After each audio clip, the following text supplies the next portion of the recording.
What is going on, everybody? Jumbo Thick here. We are back with more Emberfell Whispers from the Stars. I'm joined by the full cast and crew today. And we're going to jump into it real quick. Let's do some introductions. We've been away for a little while. So let's start off with, there we go. Old Doobie 209, Tristan Varel. Wow. Hello. And welcome. My name is Alan, and I play Tristan Varel, a elf wizard. Elf wizard. Of the Time Magic Association. Yeah, he likes time. Time magic. Had something. I lost it. It's fine. We're good. We're good. We're getting back in the swing, guys. Getting back in it. Moving on to our fearless, white dragon. Jumbo Smooth, Rogar. Hello everyone, I am Jumbo Smooth. I play the role of Rogar, son of Amu.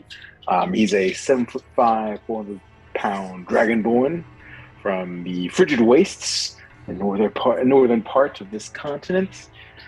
He is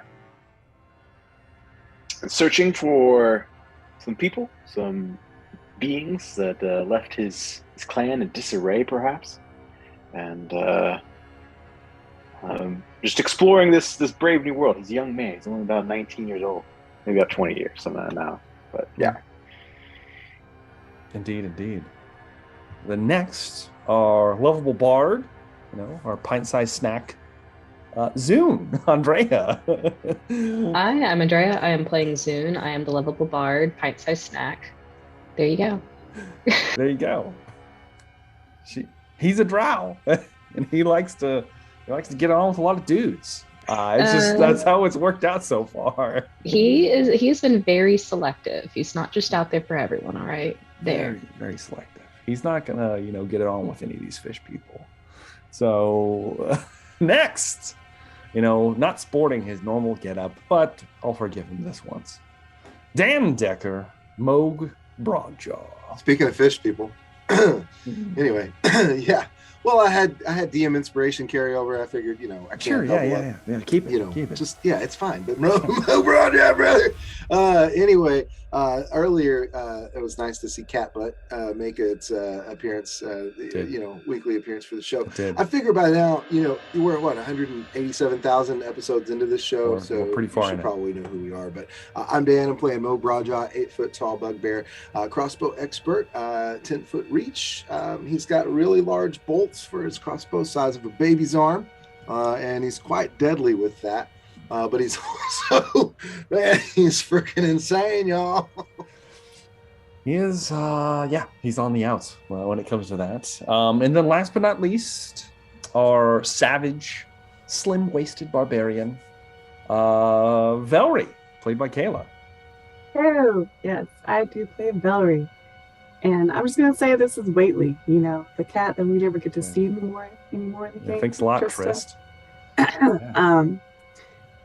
he dies every time he shows up. Well, I still enjoy. Velree still enjoys Waitley. But yes, I play a Dampier barbarian. I have magical claws of doom.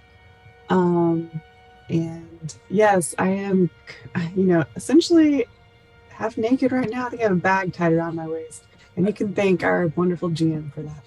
I think Zune stitched you some clothes out of some shit you guys had. I thought that he it probably does a little knitting on the side. I don't know. Yeah, it was okay. It wasn't bad. It's passable. You look like the paper bag princess. That's where you're at. Exactly. Sack, burlap sack kind of situation going on. It's fine. It's fine. But that brings us then to last we left off.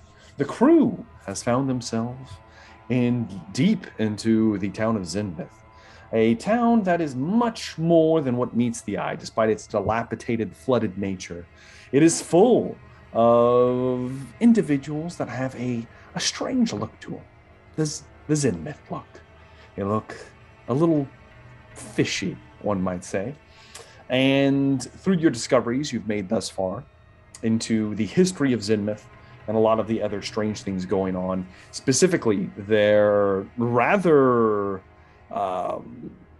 not exactly overt worship of Dagon, a creature of ill repute that Tristan has learned quite a bit about, and the rest of you in this process, as well as let's just say a muddled lineage with creatures from the deep ones themselves.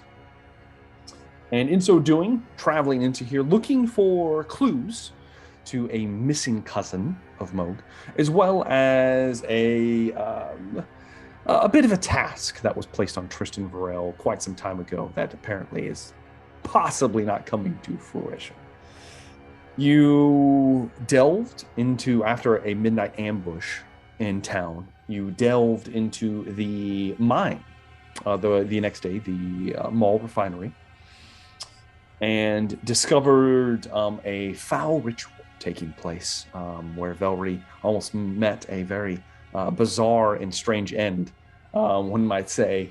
And after surviving and liberating a bizarre key, taking some items from the storage facility they had under there as they were keeping captives, you freed the captives that you, well, besides the one that you murdered, and the let's not forget the sea tigers that were butchered. Memnon Mezanath, damn it, that's a hard name to say. The Triton assassin that was part of a team of assassins sent here from a distant land was freed, and he was somewhat persuaded to stick around, at least for the time being, as well as liberating some of your previous crew from the Dragon's Horde, discovering both Morag and the lovely Nyarla missing from here. You then ran into another captain, Captain Marble, Captain Marble, of a pirate ship that you guys had towed into town, and he also unveiled some information about where their current whereabouts were, with Morag being held within the sunken manor by someone, presumably Captain Maul, who should have been long dead since he is well over 200 or 300 years old at this point, far outstretched a normal lifespan, with Memnon looking to assassinate him, as well as Nyarla being held in the Esoteric Order of Dagon, the main temple structure at the center of town. A choice was to be made, and the five of you chose to go after Morag initially. From what I understand, the initial purpose was to try to get to them both in one day, because you are on a timetable here.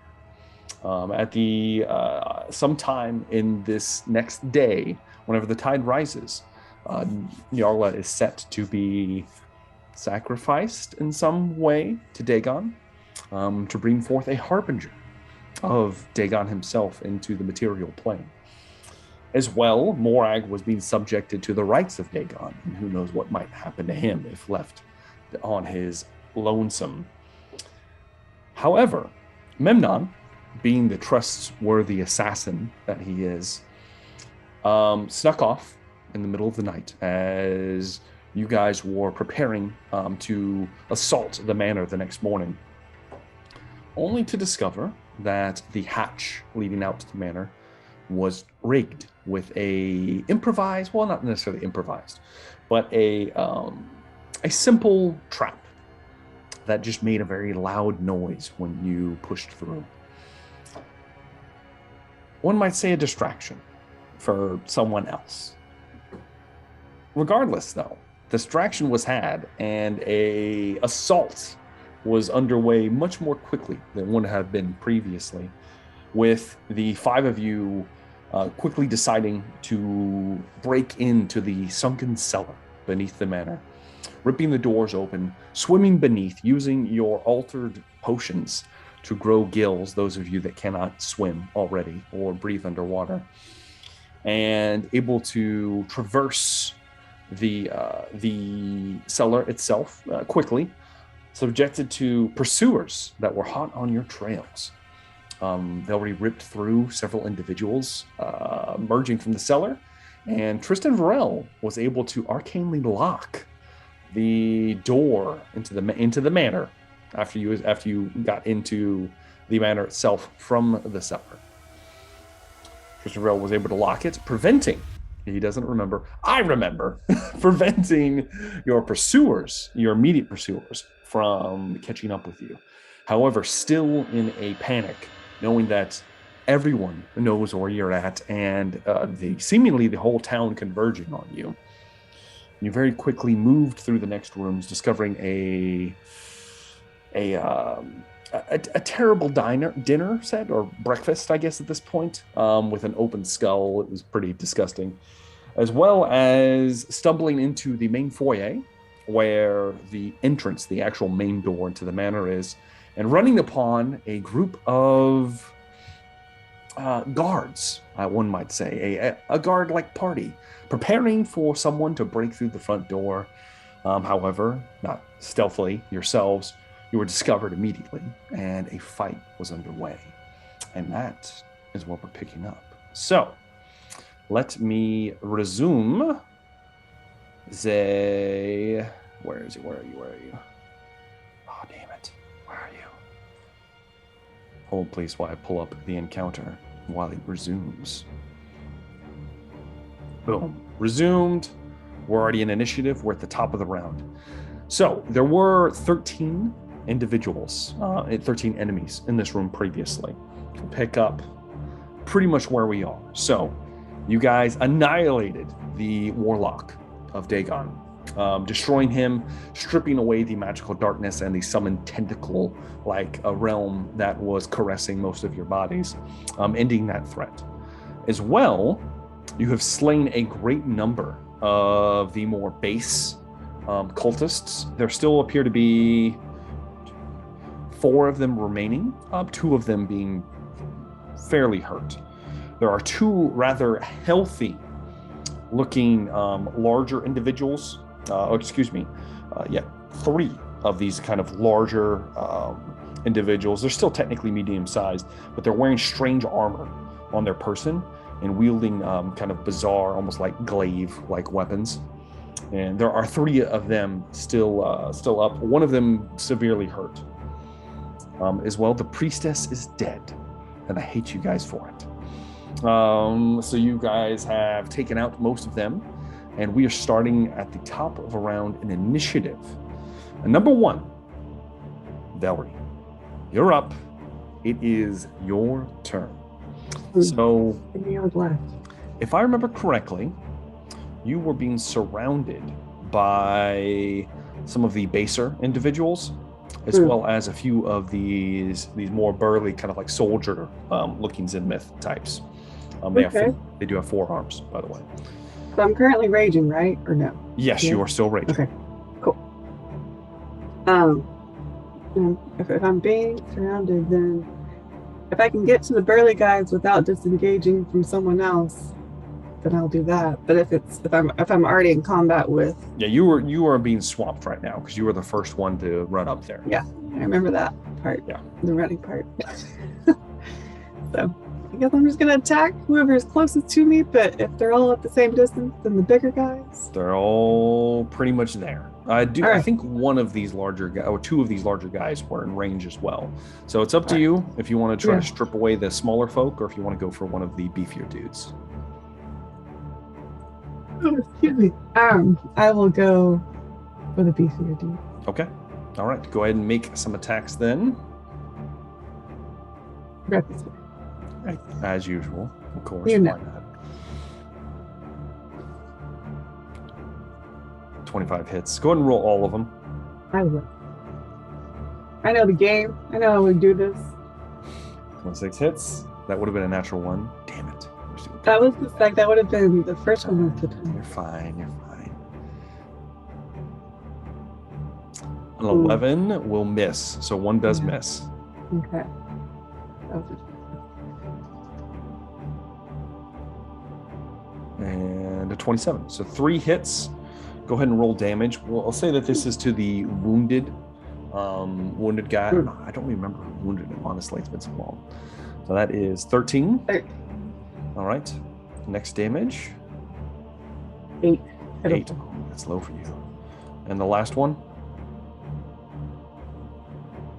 13. Another 13. So ripping into him, he's almost down. As you start ripping through, some of the kind of coral-like armor breaks off. The centerpiece being a disc that was embolized with the symbol of Dagon on it, if you guys do remember. They have these strange glaives with this kind of, it's like a coral kind of blade on the end of it. And as you rip into him, he kind of stumbles back. Actually, these guys do not have forearms. I apologize. That would be making stuff up. They're normal sized. All right. So that is that.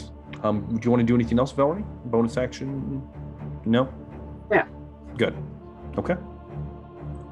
Then that will bring me to the lovely Zune. It is your turn. Zune, you are further back, but you have full view of everything happening in here. Perfect. Could I just do a quick once over? Are there any balconies or anything overlooking this area? There is so you guys are coming towards the door. There are 2 staircases, somewhat behind you guys that lead up to an upper balcony. This is like a large, like mansion. It's huge. So there is a balcony behind you.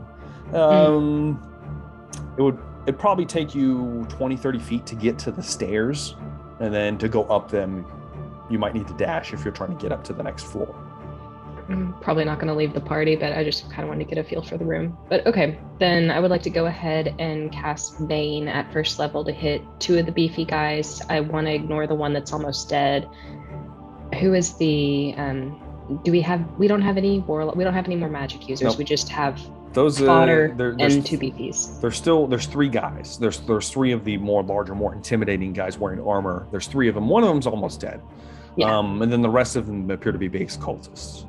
Okay, then one of the base cultists, maybe the one that's Okay. closest to Velree, they're all close to her, and the 2 beefy guys. Okay. And I think that is a charisma 17. It's charisma, it's not wisdom? Yes, Damn it's it. charisma. Charisma? Oh, shit. It's charisma. This is bad. This is so bad. It might surprise you. No, They're very that's a charming. big fail. 1 fail, 2 fails, and then let's see for one of my Chum. cultists. There's no way this cultist is making this. No, that's a fail. That's 3 fails. Beautiful. Okay, great. So they are So officially They're banned. banned. And let me see if I have any bonus actions that I even want to waste for all the crap we have planned for today. Okay, I'm gonna throw a bardic inspiration on Velree just in case she needs it. Velree, yeah, she always needs it. Oh yeah, she always needs extra. Always. Right. No, she. All right. So Velree gets a little bardic inspiration, a little jitty from Zoom. Your Bane, I'm assuming, is you bring out the lover's flute. Oh, Play absolutely. a little music for him. Okay. Yeah. As the harmonious chords come together, there is a strange, almost like dazed-looking look on the individuals affected by the psalm. All right, that will then bring us to the son of Amu. I believe you were deep in melee as well, so you're kind of up there with Velree. Do as you please. Okay. Is there anyone, excuse me, injured around me? Like one of the guys that's in melee with me, I guess? Yeah. Or- Oh, yeah. There's the larger guy.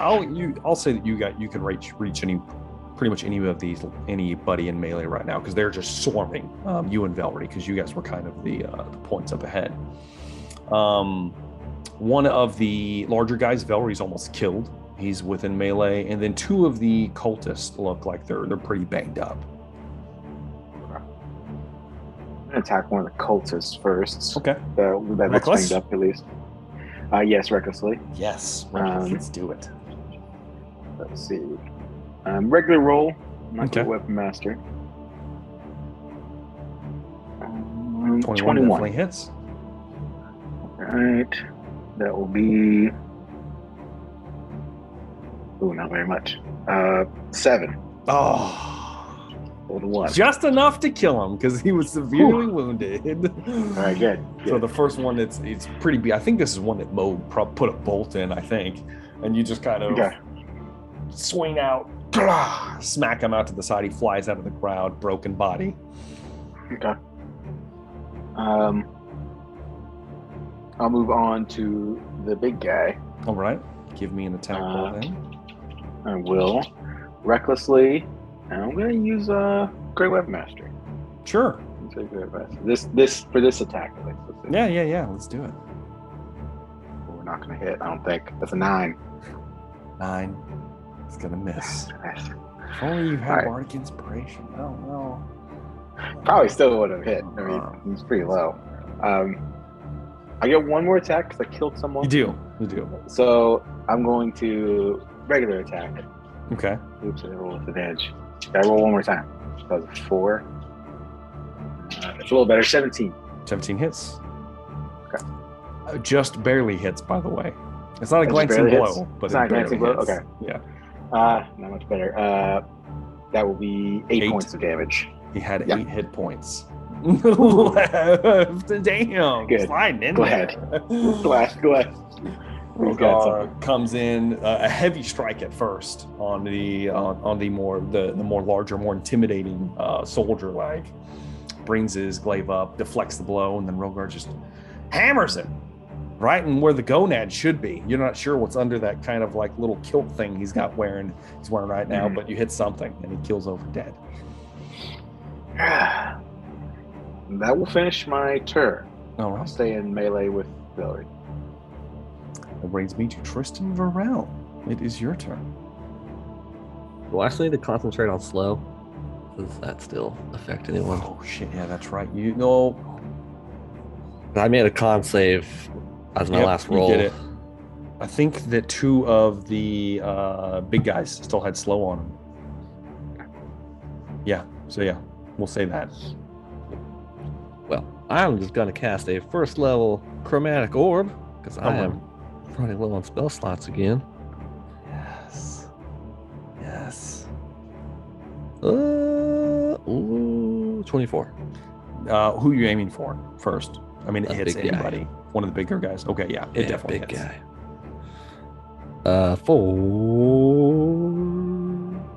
13. 13 points of damage to one of the champions of Dagon. I'll just give you their name and stop calling them that. All right. So one of the champions takes 13 points of, is it lightning? That's what it's been lately. Okay. Lightning damage. Just a burst. Sears across some of his armor.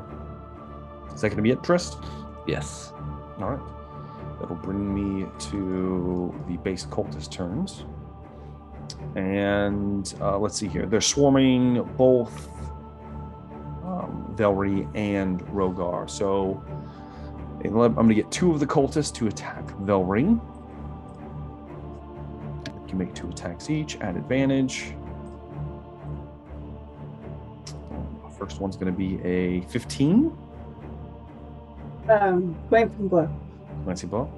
Second one is going to be a 19. That one hits. Third is going to be a 17, which also hits.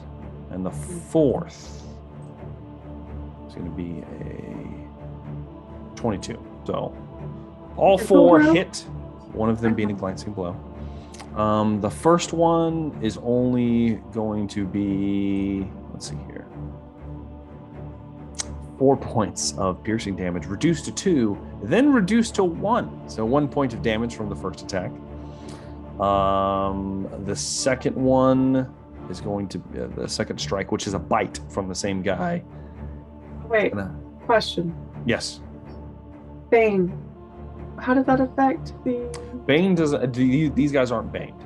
Okay. Okay. These ones aren't baned. The one attacking Rogar's baned. Oh, okay. Yeah. Okay.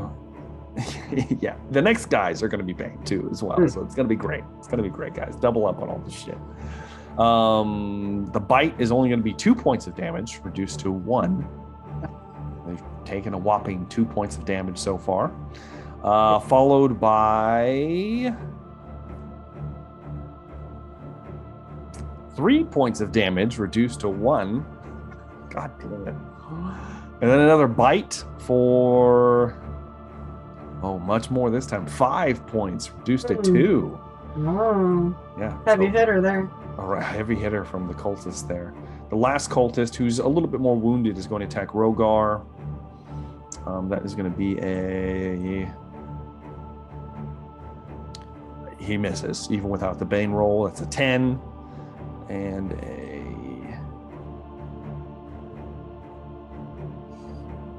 gonna need the Bane roll on this one, because that's a 20. Minus a D4. Minus 2. So 18. Does that hit Rogar? Glancing blow. God damn it. Let's see how much the glancing blow does. 4 points, reduced to 2, then reduced to 1. So a single point of damage. He'll also take 10 points of cold damage. Son of a bitch. He's still up. He's barely up. He's hanging on by a sliver as he bites into you, and his mouth and jaw kind of freeze up. The kind of piranha-like teeth, the blood frenzy dissipates for a minute as he wheels back, not feeling well. All right, that's the base cultist turns. Now it is the champion's turns. The initial champion is going to take some strikes against Velree, and by strikes I mean a single strike because he's slowed. Yeah. And he has Bane, so this is gonna be going pretty well. Let's see here. He does use 2 hands for this. All right, that's a 19 minus 3. 16 to hit Velree. Yeah. Still hits? Yeah. Okay. That's all he gets. So let's go ahead and roll this. It's going to be 12 points of slashing damage that is considered magical, Velree. As he slashes you, and he seems like his movements are in fact slowed in addition to the kind of glazed look in his eyes from the Bane. It slices across you, and you kind of flinch back for a moment. But I secretly like it. Well, okay then. The next one is going to make attack against Rogar. 17 minus 1 is a 16, which misses Rogar because he has a 17 AC. 18 AC. 18. Oh, excuse me. It's 18. 18 AC. So swing and a miss from the other champion, who cannot put his glaive onto the son of Amu, who just kind of feebly deflects the slow blow away. And that's it for their turn, which finally brings us to Morag. It is your turn. Holy shit, y'all. Wow. Oh, man, set it up for me, brother. What I got? You got 2 champions. Cultists? 2 champions. One of them's wounded, and then you have 3 cultists left, and one of the cultists is like about to keel over. How far away am I? I believe we said you were within like 60 feet or so. You're well within range of pretty much anything. Yeah. Let me go ahead and move closer towards. I'm going to go ahead and take my 20 feet of movement. Okay. And get closer to the action. And then once I have come to that 20 feet, I'm going to go ahead and raise my crossbow. I'm going to take out Mr. Weakling-looking gentle person. And let's see, I'm going to give an attack roll here. Call in sharpshooter. Sure, why not? Safe. Yeah. Why not? So let's see, does an 18 hit? It does. An 18 hits. And he has 1 hit point. Oh, so roll the damage. Yeah, 24. Anyway. 24. Yeah, sure. Why not? Damage. Why not? He had a single hit point. Yeah, it's fine. Go big or go home, brother. That's my brother. Plant a bolt through this guy. It goes straight through him. There's a hole, like a baseball-sized hole through his torso that somebody can look through. Listen, that's a tracheotomy for free, okay? Just you have another attack mode. Whistling past the graveyard. Okay. Now is what's one of them champions? Does any one of them look worse than the other? One of them is a little bit more hurt than the other. Yes. Right. I'm gonna take a peg of him, sharpshooter. So one that Tristan. Let me go ahead and drop a superiority die on that just to seal the deal. Perfect. So does a 19 hit? A 19 is enough, especially since they're slowed. All right, perfect. That sucks. That's 17 points. 17 points damage. Of piercing damage. It bites in deep, and he feels it. Another vicious blow from Moog Broadjaw. That's it for me. I don't have much anything else. Okay. That is the end of the round then. That is, that's it for me. We're back at the top of the round with Velree. Some things have happened since last. You've got a few deaths. There are still 4 individuals standing, Velree. One of the champions looks wounded. The other one looks healthy, and the two smaller cultists look like they're fine as well. We'll attack the wounded champion first. Okay. Go ahead and make your strikes then. Should I go ahead and roll all 4 still? Yeah, go ahead, because we'll just transfer it to whoever you're going to fight next. 27 hits anyone. 19 will hit anybody.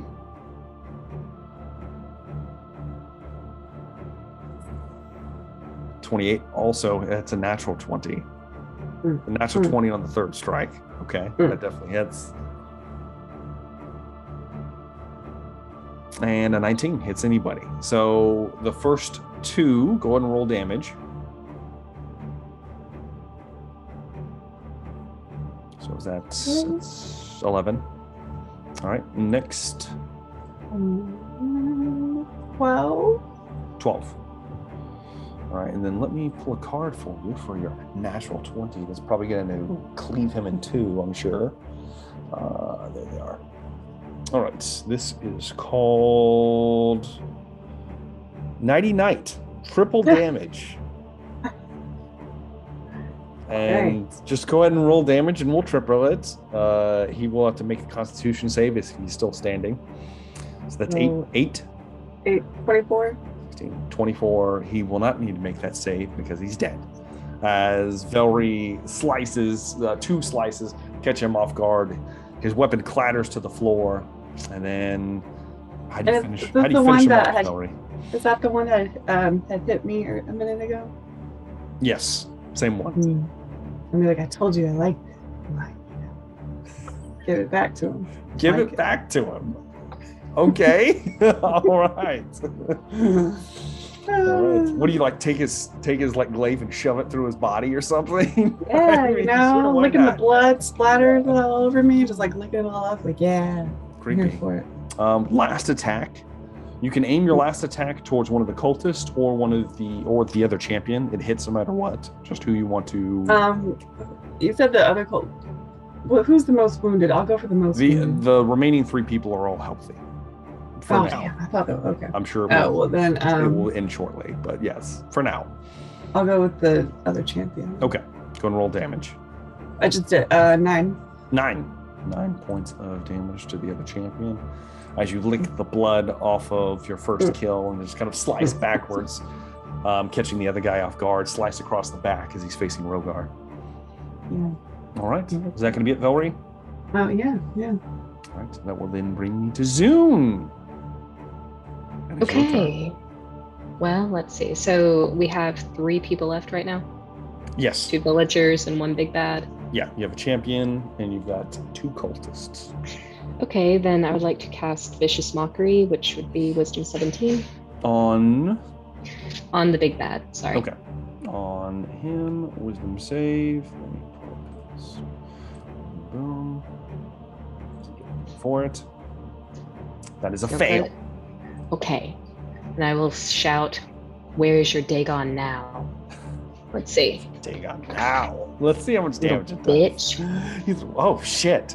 7.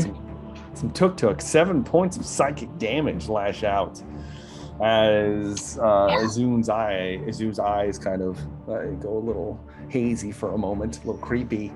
And there was reverberation through the room. And bonus action, I'm going to take a healing potion now. Sure, let's do it. Thank you. Yeah.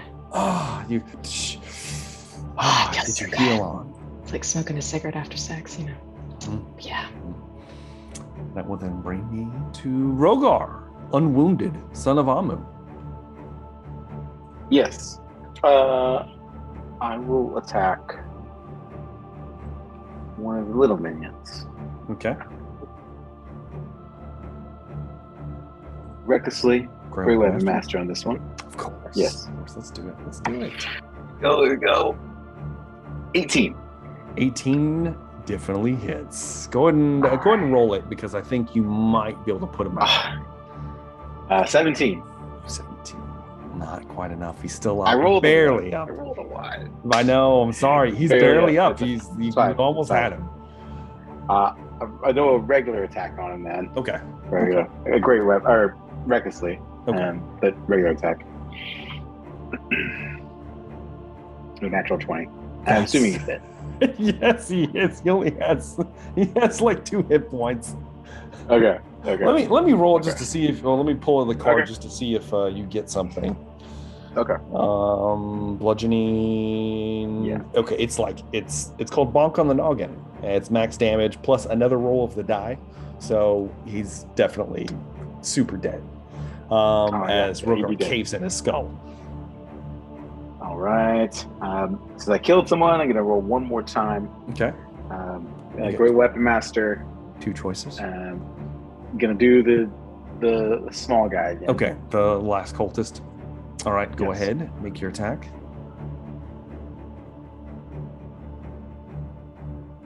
18. 18 hits. Go and roll damage. All right, here we go. A little bit better. 21. 21 is more than enough as Rogar smashes the last cultist down, and a vicious blow kills him in one blow. Rogar's, racking up a body count here, guys. I'm not gonna lie, he's starting to feel himself a little bit. I don't know what it is. Blood's I'm back. I'm back. My hand's still hot. I was worried about it. Job time was off. But still got it. Still got that fire. They still got it. You still got it. What happens when you attack all the small guys? Whoa. I've seen some shade getting thrown here. How about Tristan Farrell? It is your turn. One guy left? Yes, the champion is the only guy remaining. Ooh, he is here comes slowed, he's baned, and you guys are shrouded. A tasty firebolt. Do it. For a dirty 20. That will definitely hit. Roll damage. For 9? 12. 12. Damn. Yeah, that's a pretty beefy firebolt there, man. 12 points of fire damage, kind of strike him kind of down low towards his midsection. Hello.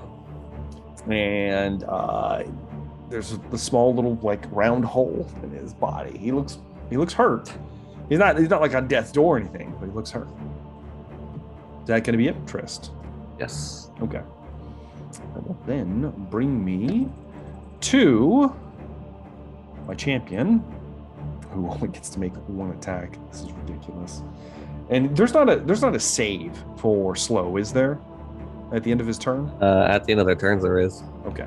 I'm gonna make. Oh, I didn't do it last time, so I'll make a save for him real fast. It's wisdom, right? Yes. Yeah. He's not minus 1d4. Yeah, he fucking failed bad. Yeah. Plus with Bane, there's no fucking way. There's no way. So he's still. He has disadvantage on this attack as well. Yes, and he has disadvantage because of vicious mockery. God bless, man. This is ridiculous. As he very feebly. Oh shit! He rolled pretty good though. Since he's trying to lash out towards the psychotic Velree. Let me roll at D4 because it might miss.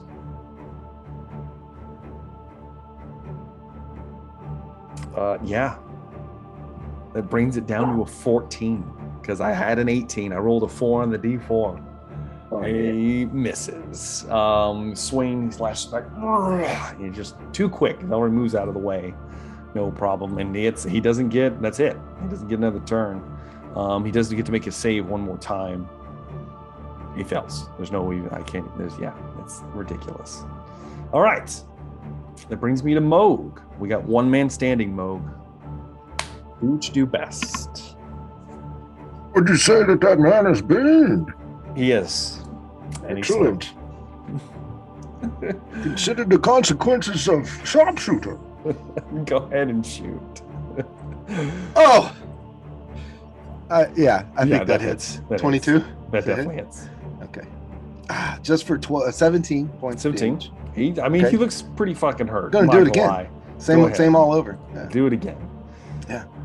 Oh, we're gonna roll that D8 though, the last one, to see if it helps. Let's see. Oh, it's that gives me 15 to hit. That is enough because he is slowed. Only because he's slowed does it hit. Nice. As he Oh! takes the first bolt. Oh Jesus! 23 points. Takes the first bolt and is not able to physically move in time due to all of the magic tethering him down. How do you want to do this, Mo? I want him to realize as he tries to feebly in that same way that you try to run in a dream but your legs don't work. I just want him to have that struggle, and then he looks over like it's impossibly fast that there's another bolt coming at him, and it just might even just clean the top of his head right off. You never know. That's disturbing. It does. Yeah, Take it's a pretty big bolt though. Yeah, it's a pretty big bolt. Probably like a chunk of his eye, like over here, kind of one side of his head just goes flying off. off. It's gruesome. Yeah. Fish man brains are scattered across the very blood-soaked ground that you guys are all blood-soaked floor, actually, that you guys are all currently in. Which this place does resemble like a dilapidated like southern plantation, like a big one, like massive. So what once was probably a immaculate floor has long since fallen to ruination, and now a gore and blood fest that has been unleashed on there. As the last man falls, one thing you guys would notice is that the glaive weapons that hit the ground, the kind of coral begins to quickly decompose to a point that there's nothing there. It's just like a shaft at the end, as well as the armor that the three champions were wearing. The plate is still secure, but the coral armor decomposes at a accelerated rate and is just left with leaving them kind of like bare chested. Like they essentially had like breastplates and like shoulder pads and stuff. Exposing the large gills across their midsections, as well as the green scaled fish-like hide that they all have. And that is the end of combat. Were we still being chased though? But you said that door helped people back. So you guys do hear the calls and the smashing of the door that you guys had left. Let me roll because there was the arcane lock is keeping that door from being busted down for now. You're not sure when your pursuers might break through that, or where different pursuit might come from different angles in this building. You have no forward scouting of this area whatsoever, so you have no idea where you're at or what's happening. What would you like to do? You're in the main kind of foyer. Do we want to... Oh, go ahead. Yeah, you go ahead. I was going to say, do we, when we came through, we saw it looked like a dinner had been interrupted, correct? Yeah, it would be breakfast, but yes.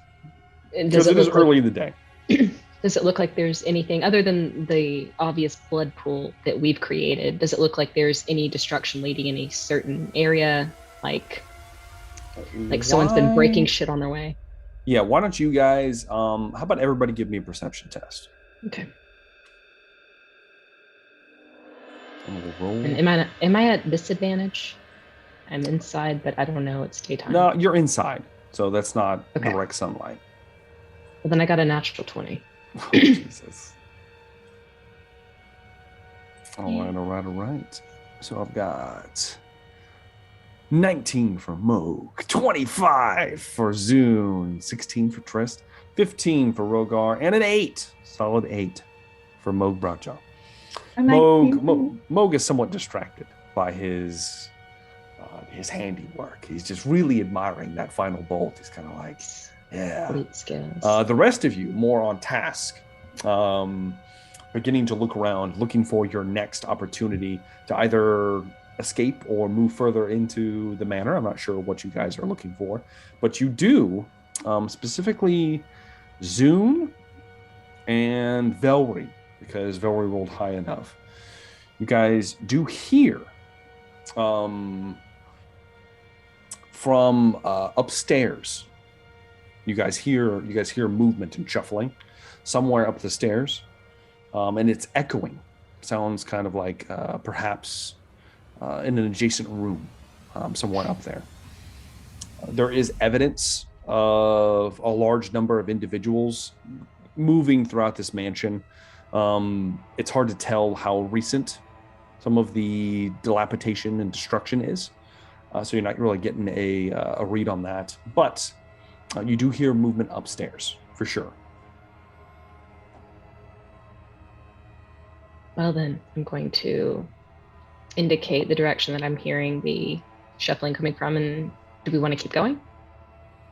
Front door's right there if we want to leave. But I mean, Morag's probably upstairs. I thought, to clarify, this is the same building that Morag's supposed to be in, right? Yes. Okay, yeah. I'd say we keep moving. That's what Velree's going to say. She's pumped up. She's ready to go. Let's keep doing this. There you go. The rage is starting to subside on both Rogar and Velree at this point. You gotta... Rogar is going to just hastily, while we're kind of looking around, run over, grab his lightning javelin. Bullet free. Yeah. It slayed a and lot then of people. Start running up the stairs. Okay. Who is leading the pack here? Is it going to be Rogar first up the stairs, or? Yeah, typical order. Rogar front, Mo bringing up the back. The very, very, very healthy Rogar. Yes. Run up the stairs. Moog is healthy too. Moog did take no damage. Run up the stairs. Rogar. Yes, Velree? Can I smash a healing potion? No, wait. Do I have any? Hold the phone. I think you probably should. I have one. Okay. Yeah. Smash one. You go ahead and take one on your way up. You guys can take it on the go. Do you need more? Is that your last one? No, I got 3 more after that. Okay. All right. As you guys move up the stairs, Rogar, at this point, with Zune and Velree's kind of direction from behind you, you hit the top of the stairs and you take a right. You're in a long hallway. And when you look both left and right, it looks like there's a similar amount of rooms, offshoots. However, when you look to the right, there appears to be a cracked, somewhat cracked door. If you're looking down the hallway, it would be on your left, like it would go deeper into the building. And as you approach it, what's your passive perception, Rogar? One sec. Probably like an 11 or something. 13. Oh, it's a 13. No, it's 13. Higher than I thought. So yeah, you would definitely see that there is a pool of blood pouring out of the cracked door. This is to my right, in a long hallway. Great. Yes. Is this where the sound was originating from? Yes, and actually, now that you get close, you can hear the sounds on the inside. There's almost like a chanting happening on the inside, as well as you hear orders being barked out in that kind of strange garbled language that these Inmyth folk talk to each other in. Okay. Rogar is going to bust through that door. He's going to nod towards the party that's behind him and crack through the door. Busting in, Rogar. Yeah. Bust through. As you bust through, a corpse is flung. A significant amount of force that Rogar has when making a move. And there's a railing, as if you are in like what appears to be an entrance into a grand hall, like a ballroom, essentially. And you guys are at the top of the stairs that would have been the entrance to this grand hall. And a corpse of a Zenmyth cultist is just flung into the banister and just kind of flies over and flops down below, announcing your presence. As you look out, you see an interesting scene. Let me pull up all the specifics real fast. Boom. Okay. You see down below in the hall,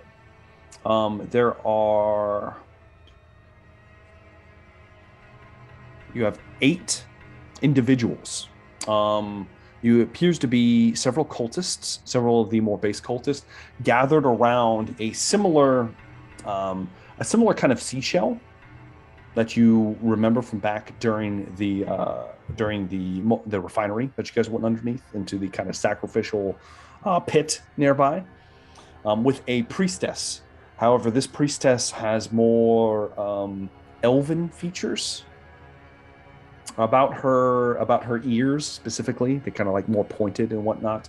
The skin is still kind of like a grayish color, but she has the tiara on her head, and she is conducting some kind of ritual.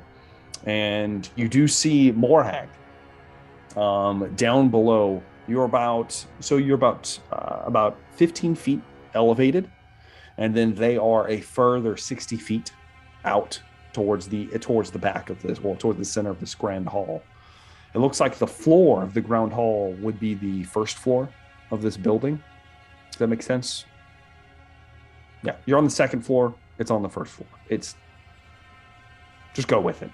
And towards the back of the hall, it looks like the floor has actually rotten away and sunken into the cellar, leaving the back of the grand hall just a massive just opening of just water, and kind of that kind of black briny water that you guys swam through previously is just open towards the back of the hall, which is right where the people are chanting. Nothing's going to happen with that.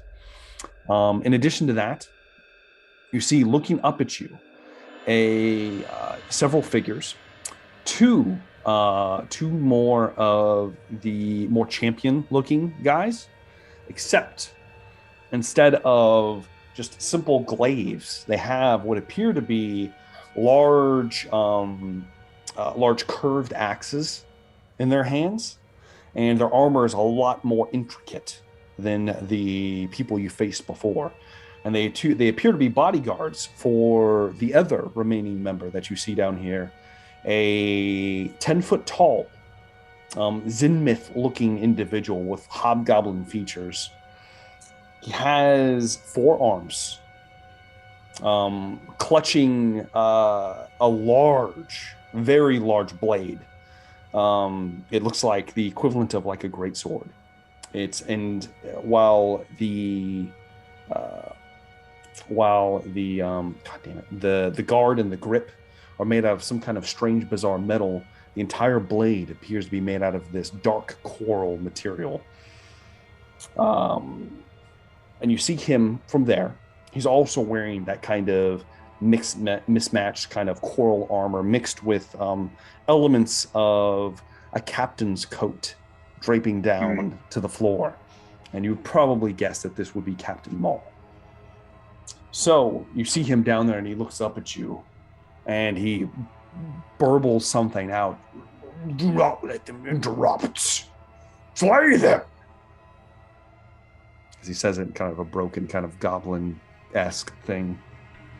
And we're going to enter initiative, and we'll go from there. So let me run this. Boom. Go ahead and put your initiatives in. Should start filling them.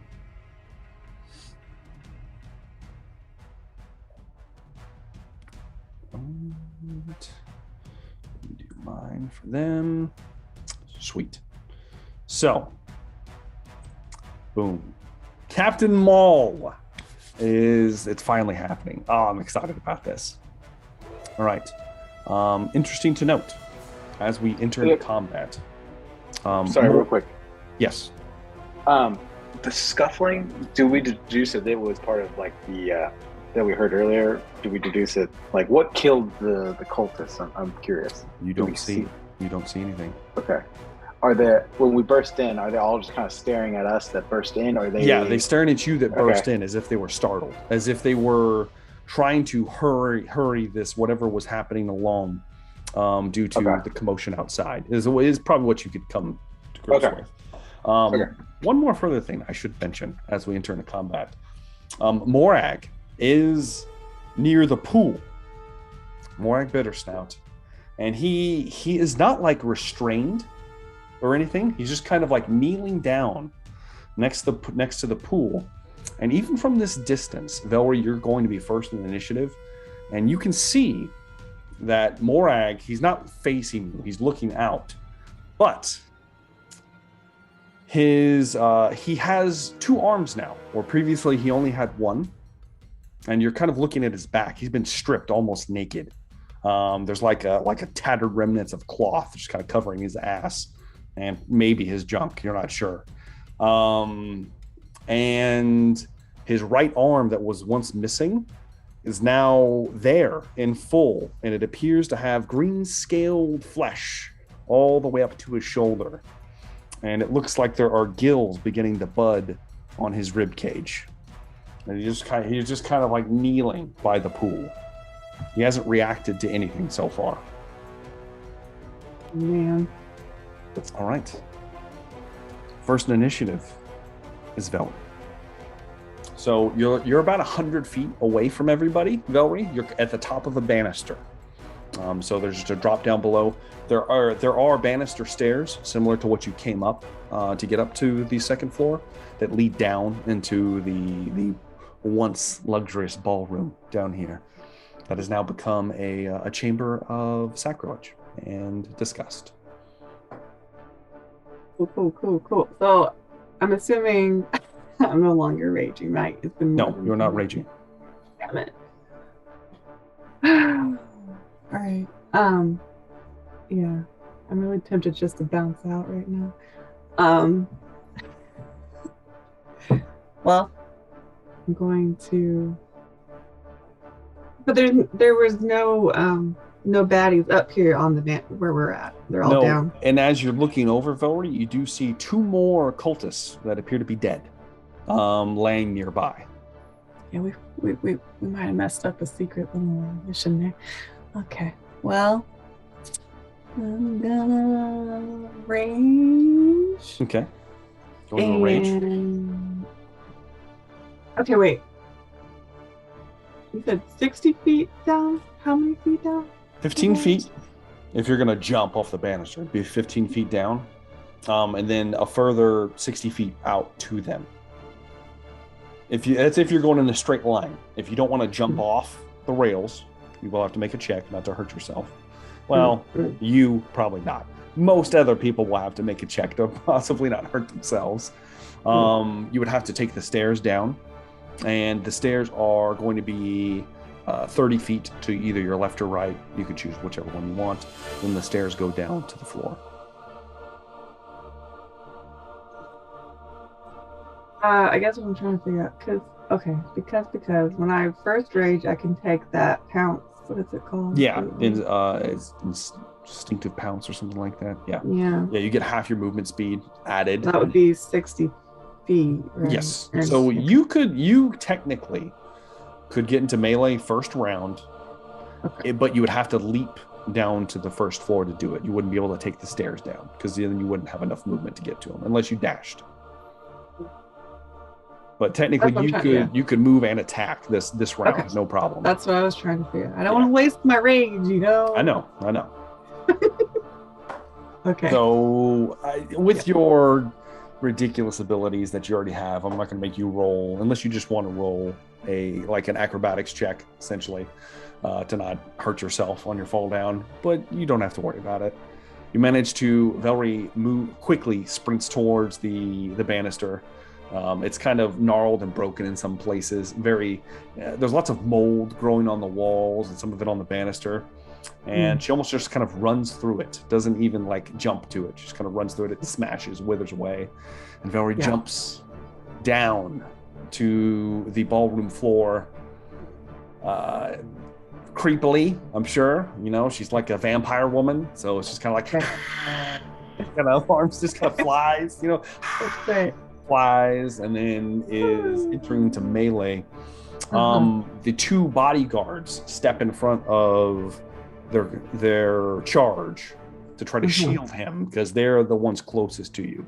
The cultist and the priestess are further back by Morag, but those would be your initial targets.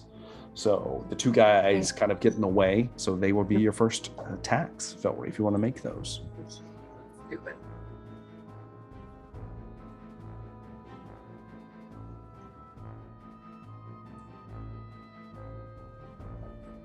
26. Roll all my rolls. Go and roll all of them. Yeah, you're gonna need to.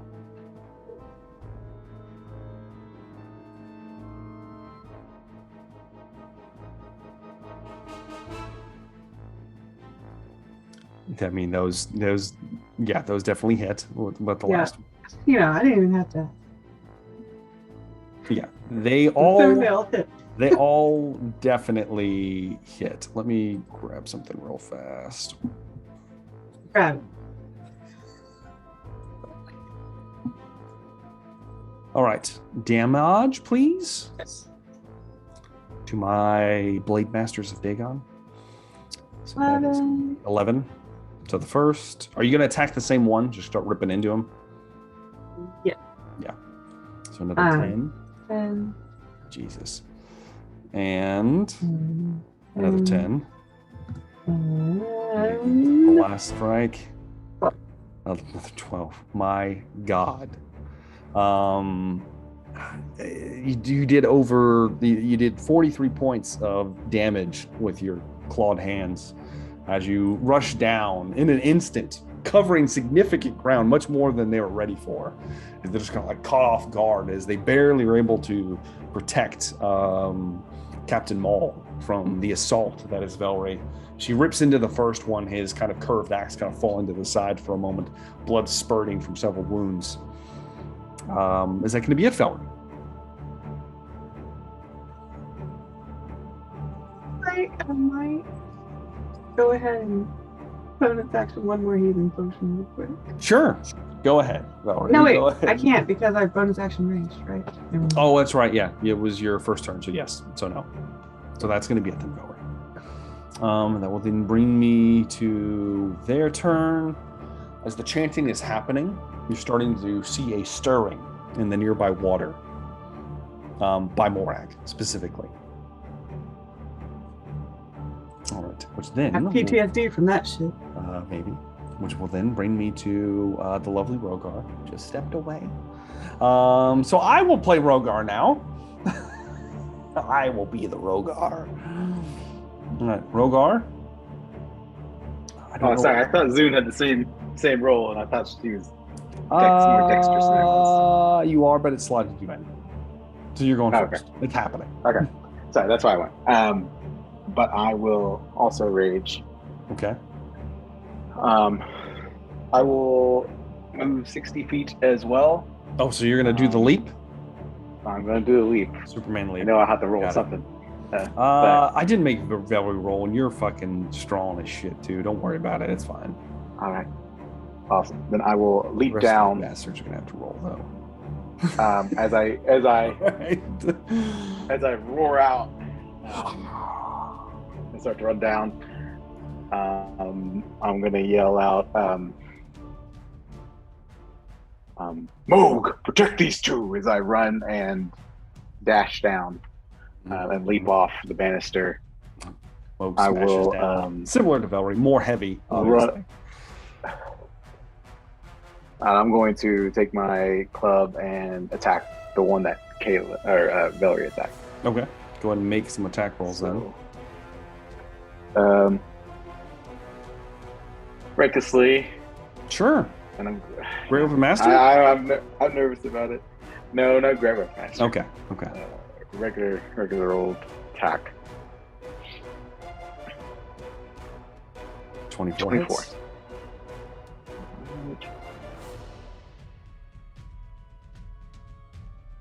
10 damage. 10 points of bludgeoning damage as you crack into him. He's trying to defend. The other one's trying to interpose as well, but unable to. Second attack. Second attack. Here we go. Another 21. That hits. Go and roll damage. Alright. You lucky bastards. It's ridiculous. 11. 11 points of damage as you smack into him again, cracking some of the armor off of him. And he kind of stumbles to the side, still keeping his composure despite being rocked. Is that going to be it? I'm just going to shout out, Morag! As that will end my turn. Okay. Yeah. It's going to end Rogar's turn. That will now bring me to our lovable snack, Zoom. I feel like I'm going to turn into a literal snack this round. But so did Morag respond at all to any of that? No, he's not. He's just kind of, and you can't see his face because he's facing away from you guys. But he's just kind of just kind of kneeled down, not in like a. He's not like hunched over praying. He's just kind of like kneeled down, hands on like his thighs, kind of looking away from you. Stare like 30-yard stare probably. God. And who else around him? Like, who's up close next to him? Are they standing next to him, or is he just like left alone? So he's further past everybody. He's the furthest individual away. He's right next to that kind of sunken piece of water. The one closest to him would probably be the priestess that's kind of up on that elevated shell. I'm gonna die. Okay. I'm gonna die. I don't want to die. So I can't see his face, and you keep hammering on that, which makes me wonder if his face is like a piranha or just a gaping maw of just tentacles. And so I'm like, fuck. But the ritual's not complete yet. If it's a girl fish, then okay, I'm gonna do something stupid. Is he within 500 feet? Oh yeah. And how close is the closest person to him, roughly? I know I'm not like out there doing probably measurements. The priestess is within 10 feet of him, and she is up on that shell though. I would like to dimension door on the opposite side. Oh, fuck, I hate you. But on the opposite side of him, away from the priestess. Okay. You go to crawl your way through dimension. I need you to give me a sanity check, Zoom. Oh, fuck. I'm just gonna come out and fall into the water, and that'll be that. All right, sanity check. Sanity 20. check. Please do well. I hope I saved some luck. Oh, thank you, Jesus. 17 plus something. As you open up a rift through a chance you've used a couple times, through space and time. There are the strange kind of like eyes you feel looking at you as you enter into the space, and then you instantly appear next to Morag. Blinders. Don't look. Yeah, you don't give in, you don't feel anything, but you do feel like a presence watching you. It's creepy. As you reappear next to Morag, and are you facing Morag?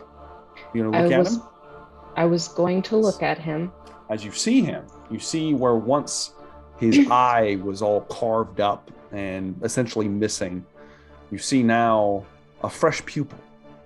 Like a fresh eye with no pupil, just black, like that of a fish, just kind of glazed over and kind of looking out. And his mouth is open and there's drool cascading down his chin as if he is in some kind of stupor. Can I slap him? Was it your action for Dimension, or is that a bonus action? That would be an action. An action? Well, we'll say for thematic purposes, sure. And nothing happens. He just kind of like get out of it. Like barely moves and doesn't react at all. Would you like to do anything else, Zoom? I guess bonus action. There's some bardic inspo onto Rogar. How far do you have to be away? I don't know. 60 feet? No, actually. How far away? It's 60 feet. If it's within 60 feet, yes, you can. Okay, let me confirm. Yeah. Action. Tristan's confirming. He plays a ball. Oh, okay. Sorry, I didn't look. So, yeah, sorry, I was looking at my sheet, not Tristan. You're good. So, all right, Rogar, get a little inspiration. For life choices. That's going to bring me to my cultists who need to make checks. Success. Fail. Success. Success. 3 successes. They only need 4. All right. The base cultists are still chanting. There's 4 of them in supplication. As they finish their chanting, the bubbling, right by Zuna now at this point, begins to tumble up more, and it appears there's something beginning to emerge from the water behind you, Zuna. All right. That will then bring me to the one and only Tristan Varel. So first things first, sounds like I gotta jump off this banister and break my ankle. So or you can stay up here. You don't have to jump down. What I'm gonna do isn't gonna work. So I gotta jump down. You can take the stairs. There are stairs. How much movement is that though? You're gonna take it'd take 30 feet just to get to the stairs and then take them down. No. So no? No. You're jumping. Jumping. Trist is jumping. I'll let you do acrobatics or athletics. I'm assuming you want to do acrobatics. So go ahead and make your roll. A 2. It's a natural 1. Plus 1.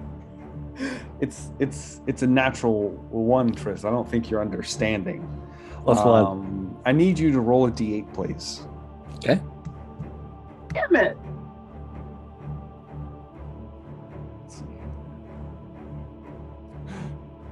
Ooh, a 3. I don't think I got a 3 before. A 3. Maybe I have. I don't think so. Yes, you have actually. Oh, is it the old man? Trist moves, and he moves towards the hole that both Rogar and Velree have made in the banister. And Morag, you see Zune reappear down there, and you're like, oh shit. And you're starting to get ready, and then you're like, yeah, I've got to focus. I need to protect Trist and Zune. How am I going to protect Zune now? As Trist jumps in front of you, he jumps, and then suddenly in an instant, gone. Didn't take any damage though. Didn't take any damage, but he's gone.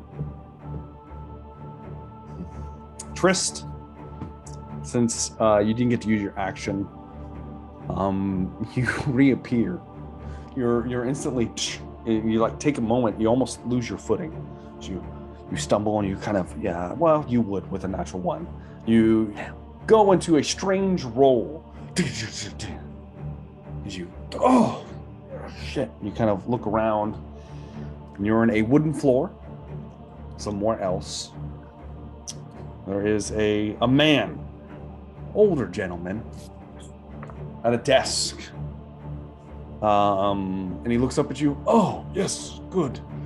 I need you to grade these. And he pushes a stack of papers towards you, Trist. Ooh, be quick about it. Be quick. And that's going to be it for Trist. Quantum physics. There you go. Hell yeah. Hell yeah. That's Tristan Varel. Morag Broadjaw. It is your turn. All right, so I've seen 2 people kind of basically disappear in front of me that I was told to protect. You see Zoom further down, and you've seen him do the transportation before. But they jumped, yeah. Yeah, you saw him jump. So how far is the closest target enemy? So the closest people would be the more martial individuals, Captain Maul and his guard that are fighting Velree and Rogar. Okay. I mean, everyone's within your range. You have the cultists and the priestess still chanting over there close to Zoom. But okay. Let's gonna go ahead and take out the one who is engaged with Rogar. Okay. Shot at that All one. right. There was one that's wounded. One of these blade masters of Dagon are wounded. All right. Well, he's gonna take a sharp shot. Sharpshooter.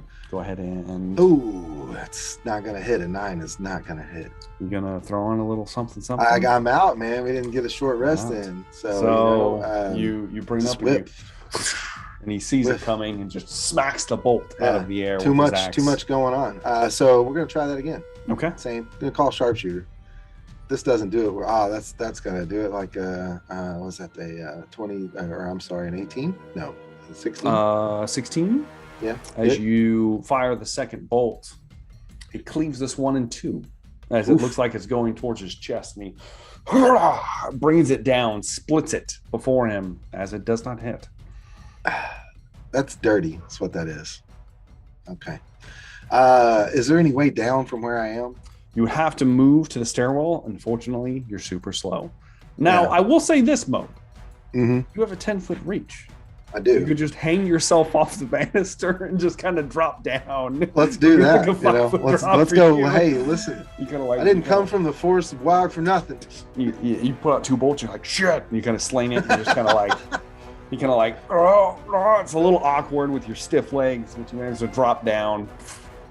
And So they might need a little more close range smashing. You never know. You kind of turn around, and we'll say that took half your movement, so you make it another 10 feet. 10 feet okay. Towards that's them. fair. Still have 50 to go. But yeah, that's fair. But I can shoot along the way. You can. Yeah. Okay, there we go. That's my round. All right, that's going to be Moog's round. That brings me now to Captain Maul, who looks very, very frustrated right now. Damn it! And he is going to move towards Rogar, since he sees him as the biggest threat. He's going to move towards him, pushing past his guards, and he's going to make 4 attacks towards Rogar. 2 of them with his large blade, and then 2 of them, the other 2 with 2 smaller blades that his lower arms grab a hold of and pull free from scabbards on his hip. The first one, did you go reckless, Rogar? You did. Okay. First one is going to be a... Ooh, I don't know if that'll hit. 19? That hits? Okay. It does hit. I'm 18 AC. 19 hits. The second attack with the sword is going to be a 21. That's hits. The smaller blades are going to be a 22. And that's a natural 20. All right. So 4 attacks, 4 hits.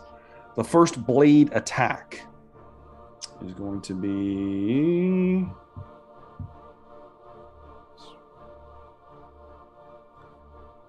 Actually, I rolled significantly low. So you're only looking at 13 points of slashing damage. Magic? It is magical. With the great sword, it comes down, cleaves into you. I'll take 10 points of ice damage. 10 points of ice damage. That's the end of my... That's the end of it? Yes. All right. Yes. 10 points of frost damage as the spikes of the last bit of frost armor that you had on yourself smacks into his kind of arms in retaliation.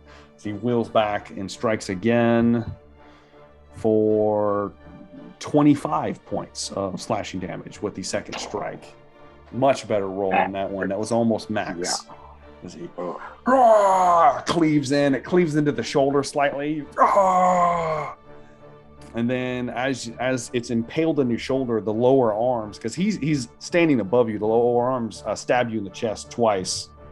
The first one for 14, reduced to 7 because this isn't magical. This isn't magical. No. And the second one from 11 reduced to 5 because likewise it is not magical attacks.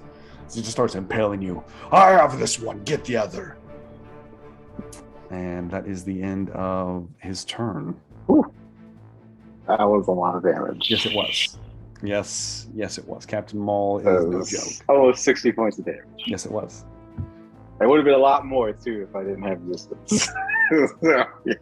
I almost forgot my critical attack. Oh, yeah, that's true. That's true. Let me pull my card, please. Play your card. I never get to do this. Sweep All the right, leg. still in shock. Make a dexterity saving throw, Rogar. Oh, shit. Drop him, bro. Drop Rogar. This Hasn't been could be dropped yet. bad. Sweep the leg. I get advantage. You do get I'm advantage. glad it was the last one. 19. You son of a bitch! You pass. The second blow, which would have been to the gut, is instead towards the knee, trying to take you down a peg, and it skims off. You're like digging in deeply, but not forcing you to the ground. All right, that is going to be it for his turn. Brings us to her turn, and she is going to make this. She passes. 4 passes. Zoom. As the priestess chants out, Dagon! Dagon! And the water behind you begins to open up as you're like, and you look over your shoulder, and a large creature is emerging. It's not out because it's not its turn yet, but it is here now. It's here for its mate, and you're in the way. Fuck! All right. That's going to bring me to the Blade Masters, whom, with Captain Maul's instructions, are going to focus their ire on Velree. The first one is going to make its attacks with its large axe at advantage.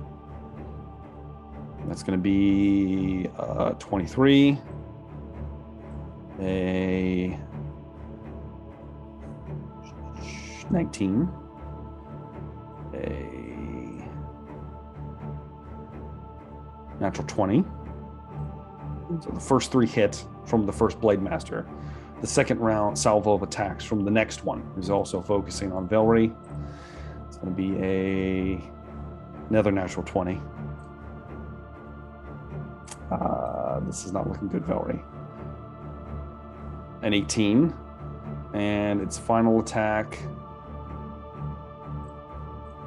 is going to be a 18. So all hit, all 6 attacks hit. There are 2 natural 20s in there. All right, let's go and roll damage here. It was nice knowing you guys. First attack, 12 points of slashing damage. Not reduced. It is considered magical. Second attack, 14 points of slashing damage. Third attack, critical. You pull it out. I need you to make a Constitution saving throw. It is critical to pull it out sometimes. Damn it, Dan. There it was. 4. You opened the fucking 24. door, man. You Walked right into it.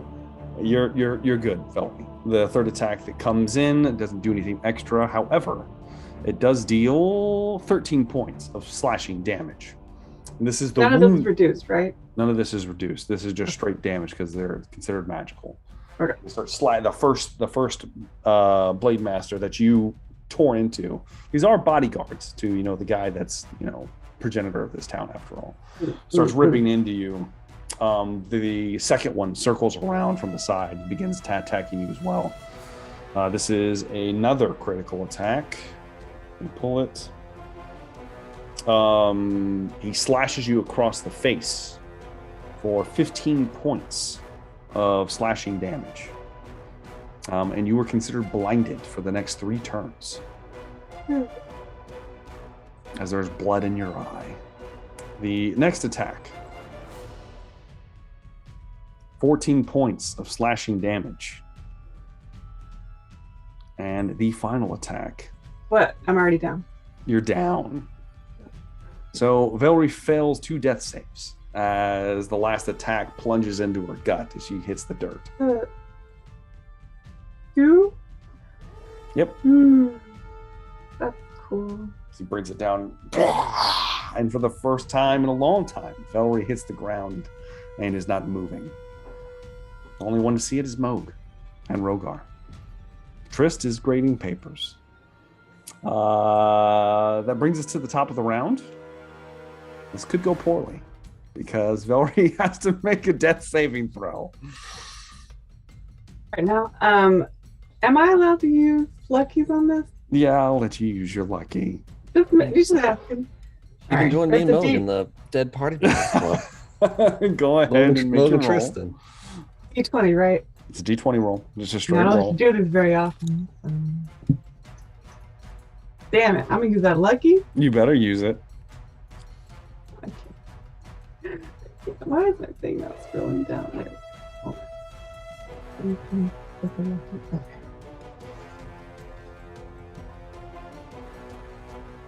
Fuck. I guess I'm gonna have to use another luck. Go ahead. You have to beat a 10. I know. Oh, thank God. 16. So that's one pass. 2 fails. As Velree is not doing so hot, everyone. That will then bring me to the creature emerging from the pool behind Zune. As it fully emerges, you see what looks like an 11-foot tall creature begins to pull itself onto land behind you, Zoom. You're like, as you look towards it, it is definitely, it has a humanoid shape somewhat from the waist up. Large, like, you could tell it's female. You could tell it's a female shape, obviously. Its face is that of like a piranha. Like it's full. Large what? Full fish. How is it so easy to tell it's a female? It's easy to tell it's a female, Zoom. Leave it like that, okay? This isn't Little Mermaid. There's nothing covering anything, okay? It's all, everything's exposed and ready to go. It has 2 arms that drape down, and they're almost like elongated, stretched. They almost reach its full body length as they kind of scoop down. Its neck distends slightly, almost like that of a sea snake from its body. And from the waist down, there is a mass of 4 tentacles that kind of like writhe and move and open up as it begins nudging its way towards you, since you're in the way of its prize. I do need you to give me another sanity check soon, because you've seen an abomination of the deep at this point. It's okay. This is okay. Please be okay. Oh! I've seen weirder shit in Port Dorona. Zune just kind of turned around. I was like, oh, shit! And the creature is going to attempt to remove you from its mate. It's going to try to grab you. That is going to be... Please don't do good. I don't like that. Going to be a 22, Zune. I think that's a successful. It definitely grabs you. It grabs a hold of you with one arm. And then it just reaches back and just flings you behind it. Ouch. You sail. You don't take any damage, but you sail. Let me roll for it. You're going to sail 15 feet out into the open water. Oh, great. As you splash down away from everyone else. Okay. And the only one that could really be paying attention at this point is Moog. As you look out and you watch as the creature lurches towards Morag, and with its other hand presses him to the ground, laying flat, and then moves over the top of him. And that's it. It is now Rogar's turn.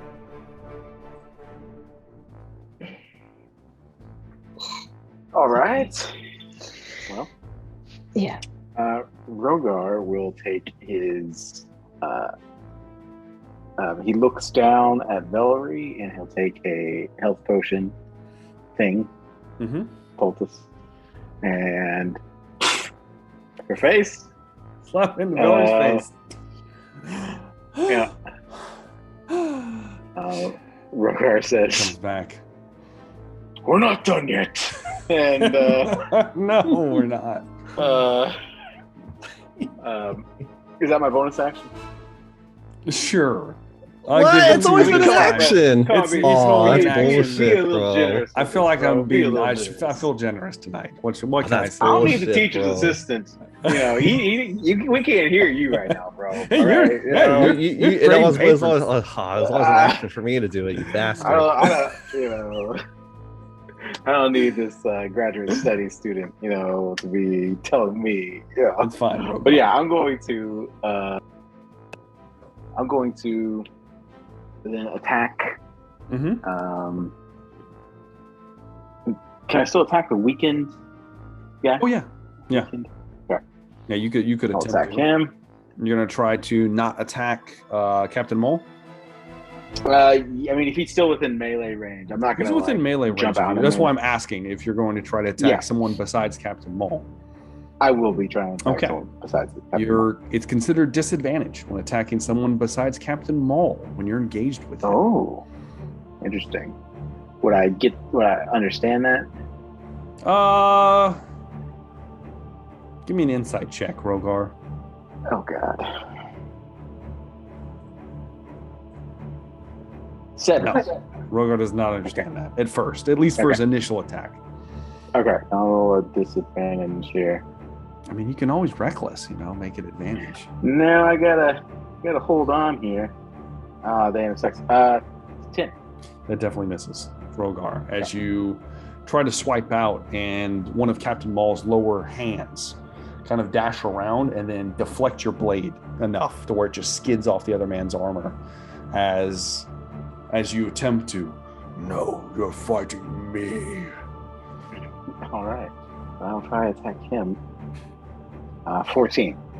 14 is going to miss, Rogar, as you swing back towards Captain Maul, and he batters aside your club. That will finish my turn. He chuckles at you. That's all I can do. It's going to now be Zoom's turn.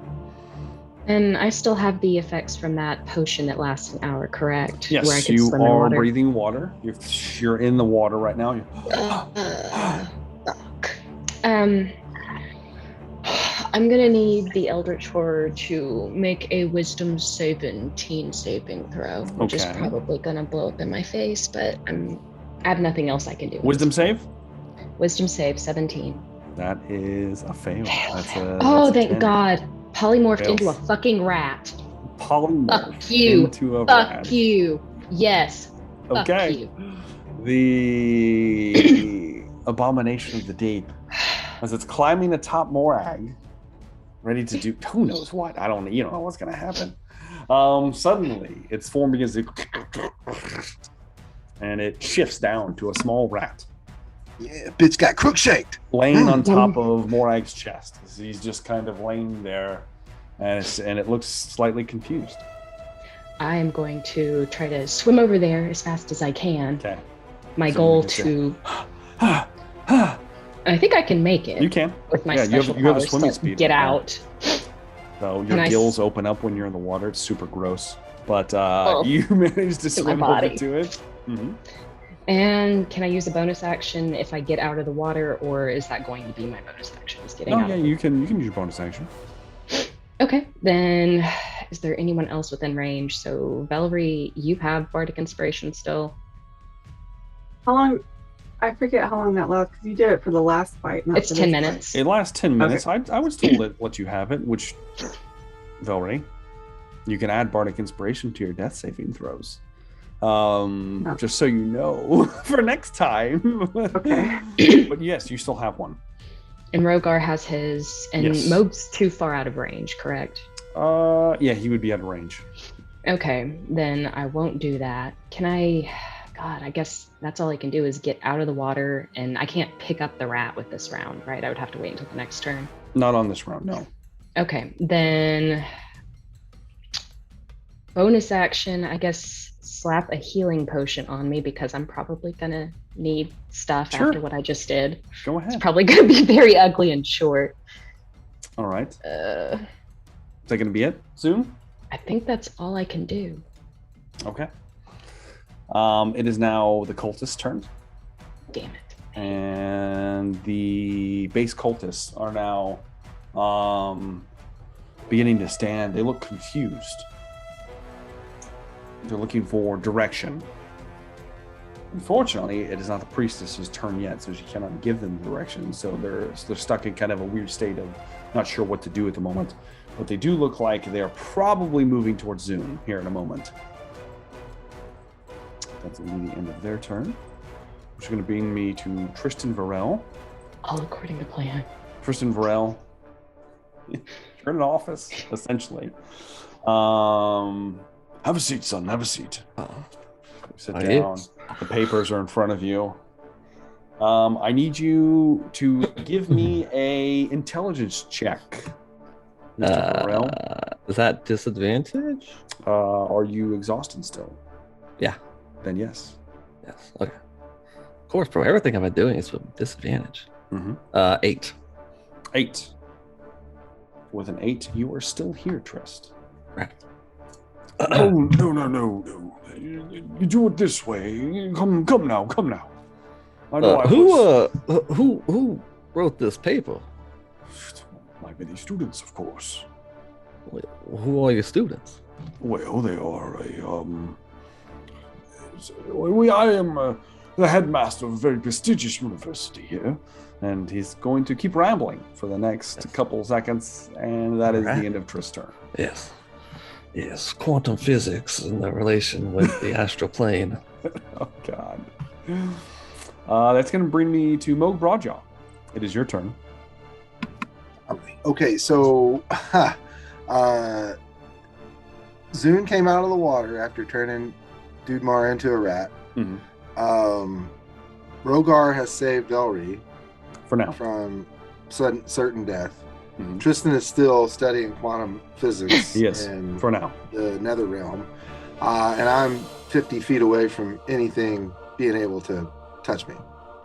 Ish. Yes, for now. Okay, so I'm going to use my 20 feet of lumbering movement to get closer to the action.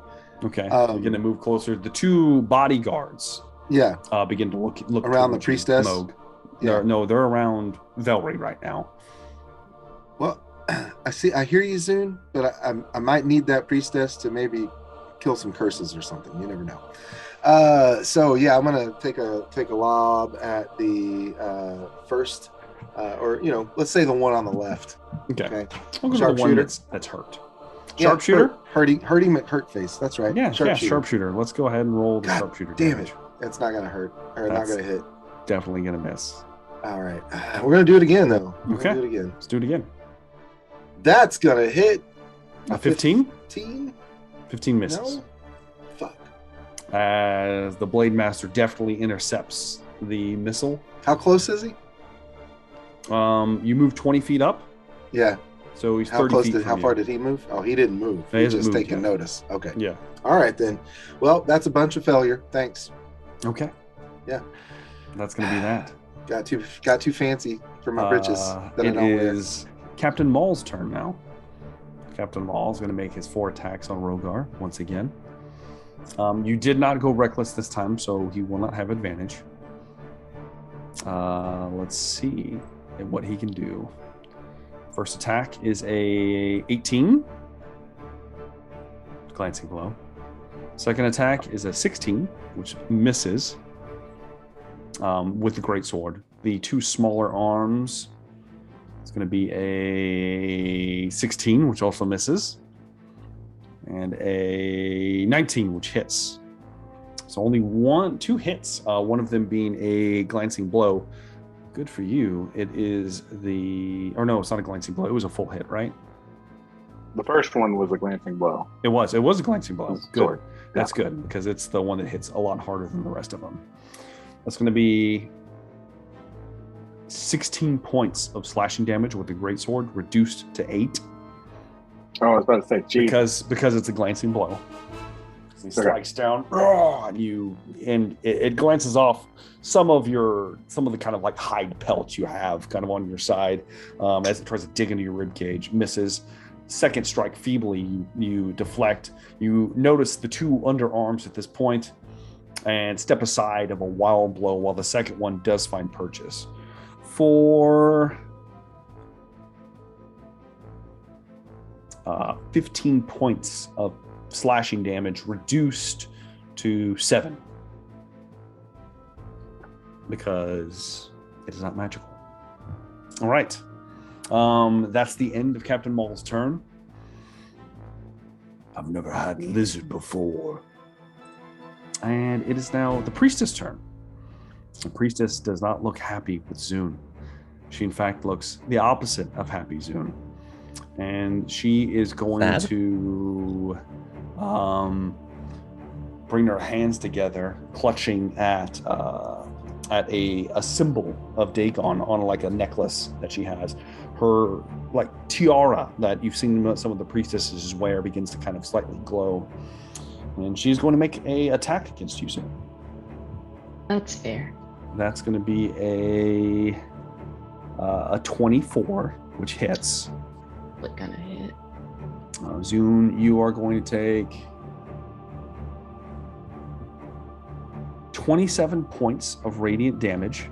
That's fair. She Fucking and just truck. a beam of light issues forth from her palm, strikes you in the chest. And there's like a residual, it's almost like sea foam stuck to your chest that's glowing. Ew. I need you to make a Constitution saving throw to not drop polymorph on the Eldritch Horror. Half of 27. Yeah, that's 13. 13. Yeah, you have to beat 13.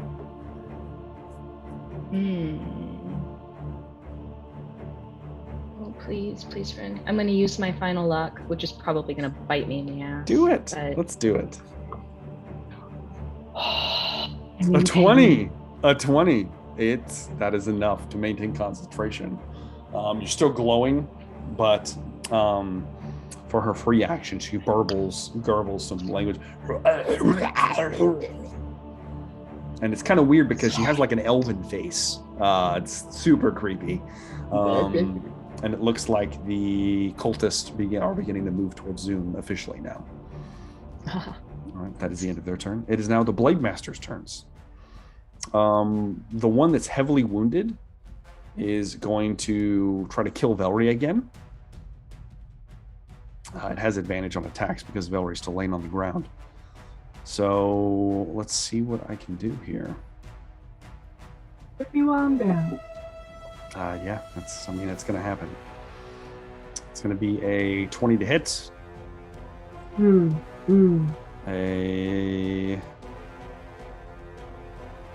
A natural 20? no, just 20. A 15? That misses. You might want to roll damage before you do anything else. Good point. That's a good point. And the last one, we'll see. We'll just see if it hits. The last one's another 15, Wow. so 2 misses. Well, All right. Those are glancing blows, technically. Oh shit. Oh shit. Yeah, that's why you should have rolled beforehand. Yep. Because, That's 'cause this could go very poorly. Damage That might for be the it. first Very one quickly.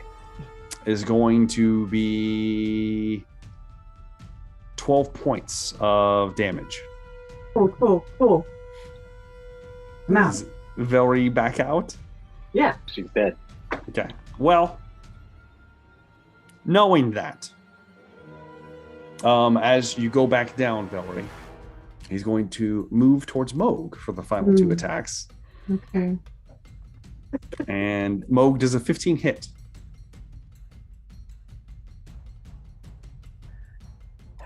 Damn it, Dan. Is he frozen? Okay. I think he's frozen. Son of a bitch. He's definitely frozen. He moves more than that. You should be able to see his AC, I think. Yeah, hold on. Let me pull up his stuff. Let's see. Moog. Broadjaw. He has an AC of 16. So both of those miss. As one closes with Moog, as Captain Maul did instruct him to do so. The second one is going to attack Moog as well, seeing Velree is not a threat, as she has been defeated twice now. He's going to make attacks against Moog. A 23 hits. A 21 hits. And a 20. All hit. Moog is going to take... Oh God, I've got to do this all myself. This is ridiculous. So, where's his hit points? 12 for the first strike.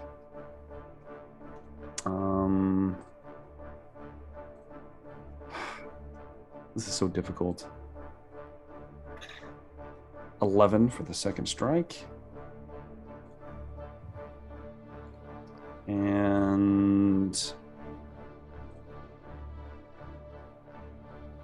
12 for the third strike. What's happening? You are getting beat on right now. Whoa, hold on then.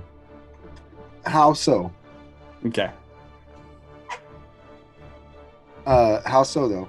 Like, how close are There's someone in melee with you. There are two someones in melee with you, actually. they? Well, the first person to hit me is going to get a reaction of Rod of Retribution. And Okay. He needs to make a saving throw. Okay. What is it? Is it dexterity or? It's Dex 13, or he takes half 2d10 Okay. lightning. Go ahead and roll your damage. That is a natural 1 on the die. Nice. So I'll pull a card for him. Go ahead and roll damage. Shit, yeah. 16 points of lightning damage. Okay, 16 points of lightning damage. This is the guy that was not hurt previously. He takes lightning damage. And Since he failed on a fail.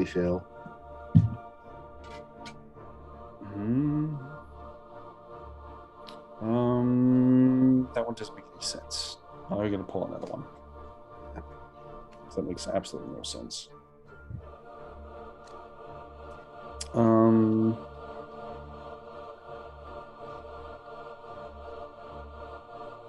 Okay, yeah.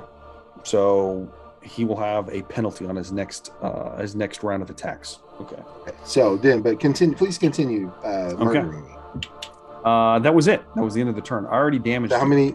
Well, it didn't show up on my sheet, so Reload real fast. And it should. You were down to 49 hit points, my friend. You murdering hobo son of a bitch. Bonus action. It's not my turn yet. It's not your turn yet. It's almost your turn though. Don't worry. Yeah. It's never my turn because I'm last. It's actually Velree's turn now. Oh, don't die, Velree. Already dead. All right. So death saving throw, Velree. I know. 11. That is a pass. One success. It is now the Eldritch Horror's turn. Who does get, I do believe they get a save against Polymorph. Right, Zune? Do they get a save at the end of their turn?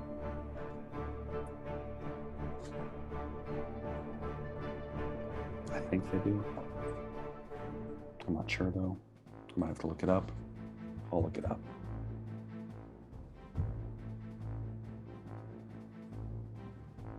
Let's see here. Polymorph. Boom. Turn assumes a form.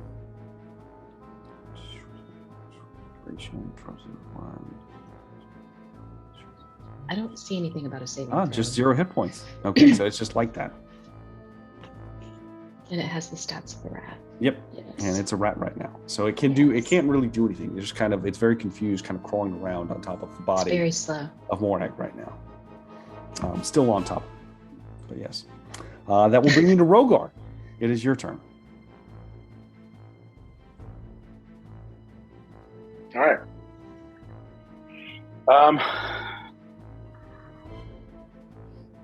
He's going to attack Maul. Oh, I forgot. One moment. Okay. That hits. That hits.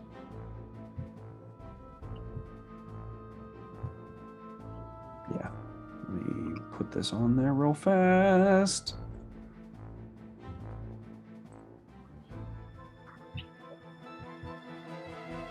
Damn.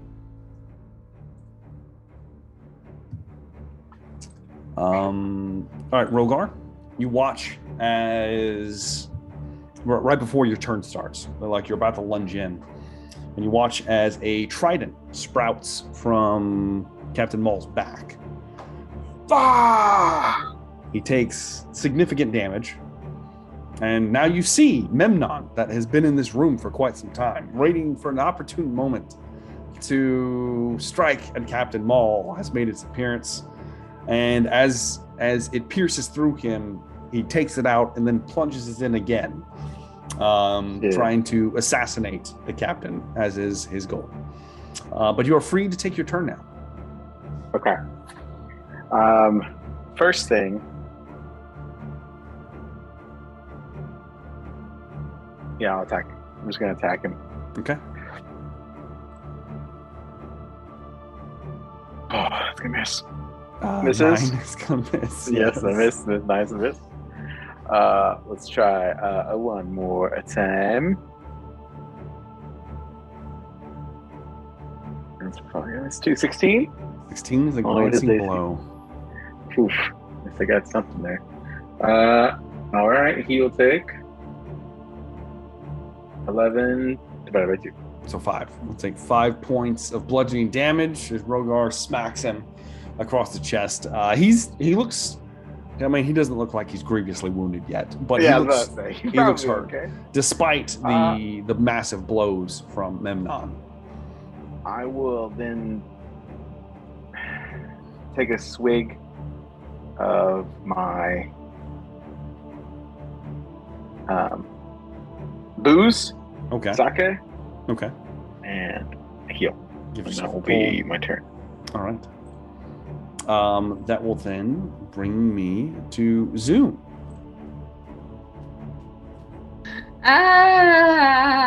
Okay, so I'm gonna pick up the rat. All right. And is there a clear path for me to get away, or am I very much surrounded at this point? Well, I mean, they're not around you yet. Like, you still have your movement, but you're in the back of the room next to a pool of water. And then it's just a big open ballroom. There's like no cover or anything. True. What about the priestess shell? She has a bunch of people surrounding her, right? Yeah, they're kind of around the base of the shell right now. Okay, so they're heading my direction from her. Yes, they're not to you yet. And if she to the side, or is she smack dab in the middle of the ballroom? She would be within 10 feet of you, because that's how close she was. I would like to run really fast and far away from everyone. Okay. If I'm not within a threat range. You're not yet. So you have 30 feet of normal movement. Are you going to try to dash somewhere? I'm going to dash around. I'm going to get back to where Moog is. Okay. You have the rat, and you begin to like a black and white comedy from the 20s. Zoom. Gonna play that yakety sax. And begins running off, holding a polymorph rat in his hand. All right, I guess that's gonna be it. Zoom. That would use my bonus action too, right? To do the full. No, it'd be your action. You still have a bonus action. So I've dashed 60 feet. Yes. Okay. Am I within range of Moog now? Are you trying to get within range of Moog? I'd like to be able to throw some bardic inspo on him if I can. Yeah, I'll say. Yeah, that's okay. fine. Yeah, you could wheel around him. Mm-hmm. Just, you can do it, and just kind of trying to book it toward just not away, just not near anyone. Okay. Probably. The cultists are going to pursue you. However, they're not very fast on land. And they can't keep up, so it is just as they are slowly trying to chase after you ineffectually. Shit. That brings me to Tristan Varel, who I'm going to need a intelligence check. Trist, please make it. Oh, hold on. Wow, that's probably gonna fail because that was a 2, and I'm at disadvantage. Good. So let me roll one more time, just in case it's a 1. That's not a 1. It would have been a 22. What happens if he rolls 2 1s? If he's already in dimension? I don't know. Well, I guess I go deeper. We'll have to go find. He'll go deeper in. Inception. We're gonna Inception this. No. Trist, I will allow you. It seems like where I'm at is a lot safer. I will allow you to, if you want to expend your reaction to rewind time, I will allow you to take that 22. Out of that, I'll do it. Do it. Might as well. Trist, help some people. Begin to grade the papers, and yes, much better. That will be all. and you are back, falling mid-air where you left off. Go ahead and give me a dexterity saving throw, Trist. Those are not a disadvantage, thankfully. That's a 2, though, for a 3. Trist smacks the floor. You are prone, and you take 1 point of bludgeoning damage to add insult to injury. So I get to stand up, though. You do have your movement. Myself. So you kind of sit yourself up. Yep. You do have your action and your bonus action. So I have 100-foot radius on this maneuver here. Okay. So I will position myself to unleash lightning bolts. Okay. Who are you trying to get in a blast here? Anything that I possibly can. Anything that you possibly can. I show up, I see people running around, there's people dead. I could tell you that Velree being on the floor, you could so you'll have a choice here. You can either get a hold of both of the Blade Masters that are running around Morag. I'd probably give you all of the cultists since they're chasing Zune like a hilarious line pretty much.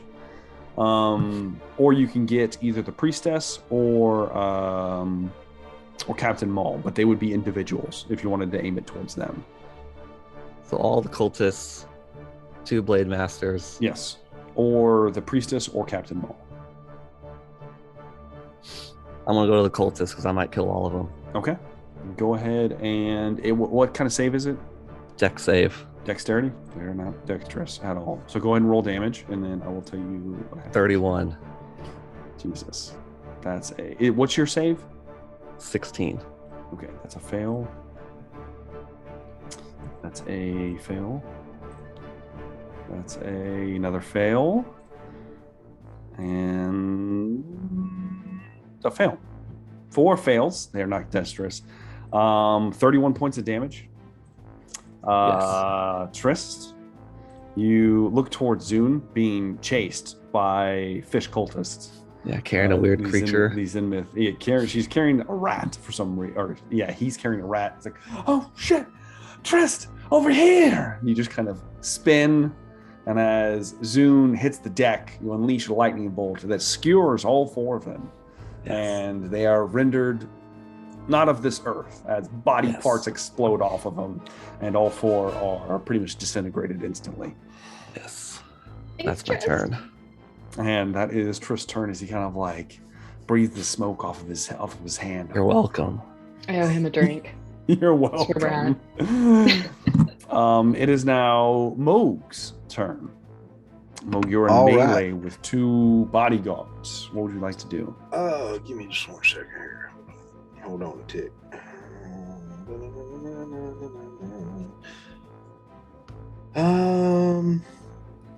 Yeah, okay. So Moog is going to draw the Dream Blade. Yes, he does. He draws the blade from the back. Surrounded. Yep. I'm going to fuck you up. Yeah, take a swag at this guy. Okay, go and make an attack roll, please. Nice.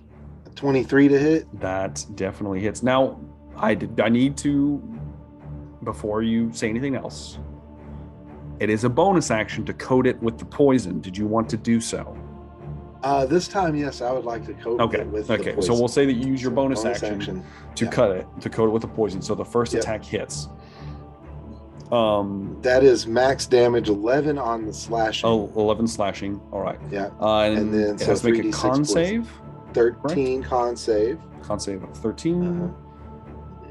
Which it failed, surprisingly, despite me having... Well, it doesn't have a great con, actually. Nice. 11 points of poisoning damage. 11 points of poisoning on top of that slashing damage. The poison he's poisoned for 1 minute. He's rendered unconscious and dreaming. I forgot about that. Let's see.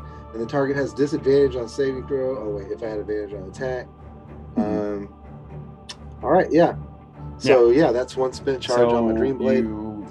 You slash into him, and as you see a draw across his chest pierces through the armor, and you see black tendrils begin to soak into the wound as there's like slick black, almost like ink laid across the katana-like blade.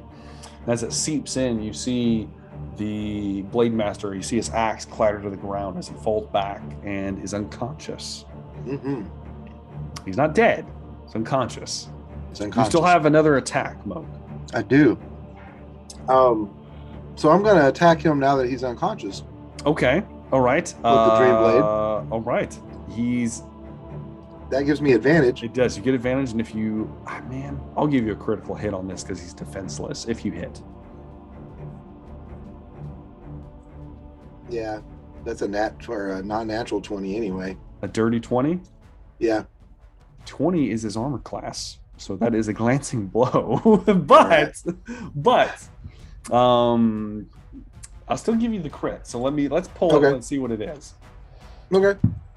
That's going to be slashing damage, max damage, and roll the dice again. Oh wow!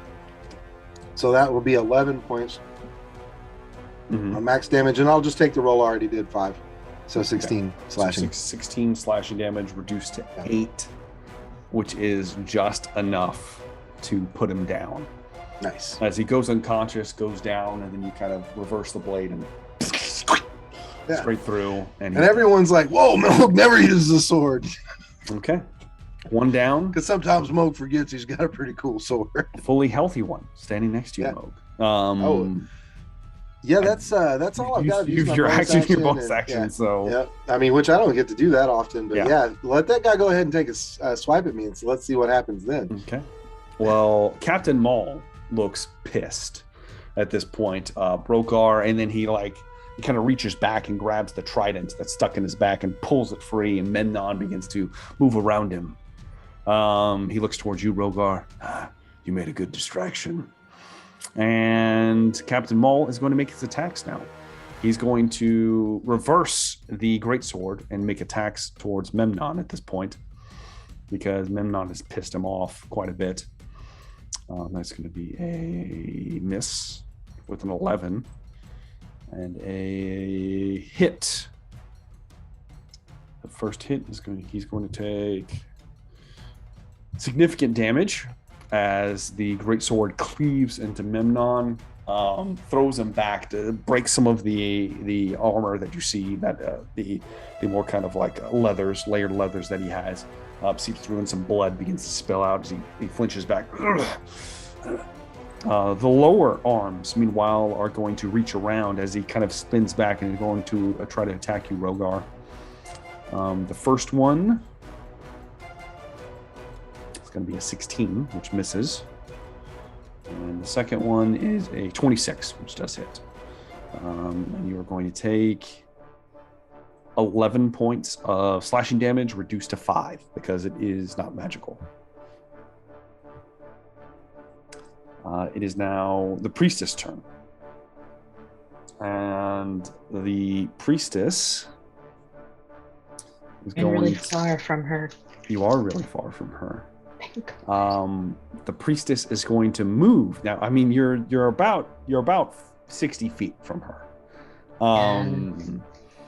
Because, I'll give you 70 feet. I'll give you 70 feet. Thank you. She moves 10 feet because she can also move. And you're within 60 feet now. And she's going to look towards you, and I need you to make a wisdom saving throw. Shit.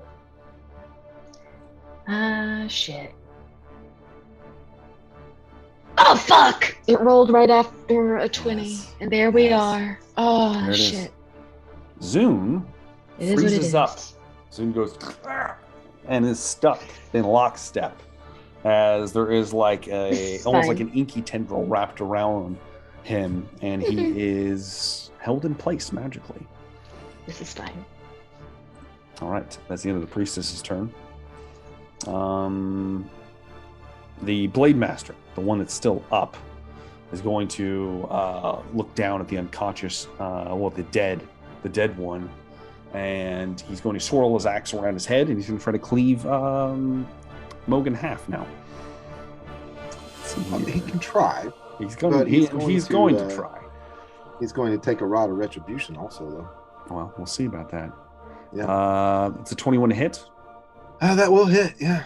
Okay. I'm going to roll just all the attacks first. Go ahead and roll your rod, and then we'll discuss afterwards.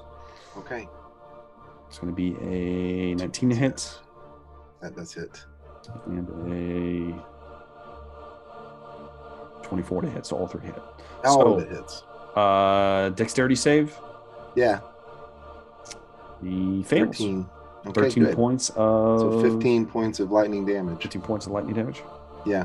As the first strike hits, the first strike, as you retaliate as it digs into you, you grab a hold of the rod, which then surges into him, almost like a stun gun. You know, kind of touch it to him. The first attack, you're going to take 15 points of slashing damage. The second attack is 14 points of slashing damage. And the final attack is going to be 14 points of slashing damage. As he starts ripping into you. Yeah, Moog is bad off, y'all. Moog's not bad off. Nope. However, you're doing better than Velree, who needs to make another death saving throw. You do have your Bardic Inspiration still. You haven't used it. Now would be the time for a natural 20. I'm just going to throw it out there. You want to use your inspiration? I'll give it a go, I guess. There you go. You just need a 3. It's a D8. You need a 3 or better. See what happens. I did better than you did an 8. So that's a pass. That's 2 passes. One more pass and you stabilize. The horror is, so let's see, the Velree's turn. The horror is still a rat. It is now going to be Memnon's turn. He's going to make 2 attacks against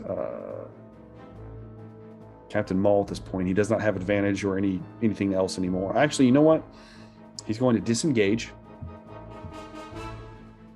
He's going to disengage from Captain Maul. And he's going to backpedal slightly. He's going to draw some small throwing daggers. And he's going to attack him with those.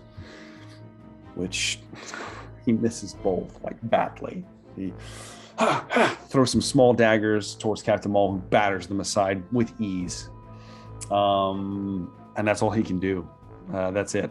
He's on his back foot, looking for an opening. So, Rogar, it is your turn.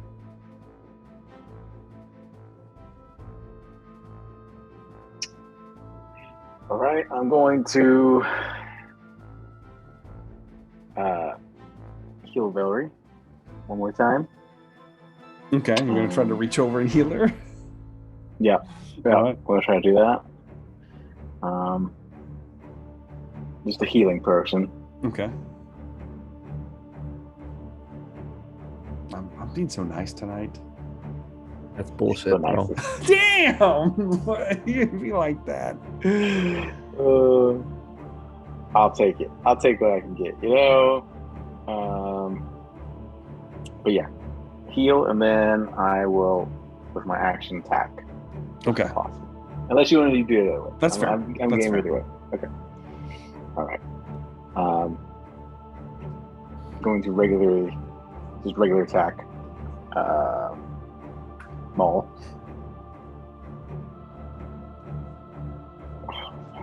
That's 10. a miss. Yeah. One more time. Another attack. How do you roll so low consistently? I don't know. I don't know either. 24 That hits. one's better. That one 24. hits. That one hits. I got a hit, yeah. Yeah. Oh, not much damage though. God. 8. 8 points points of of damage. He's finally bloodied. It's bloodied. As you Blooded. strike Maul on the back as he's deflecting the daggers from Memnon. So the first one just kind of glances off his armor, and the second one hits solid. You see him kind of. He kind of looks back over his shoulder towards you. Is that going to be it, Rogar? Yeah, that's all I can do. Okay. That will be it. That brings me to Zune. You can make me a wisdom saving throw at the end of your turn. Okay, can I still use my mouth? No, you cannot. So I'm You just completely are like frozen. Yeah.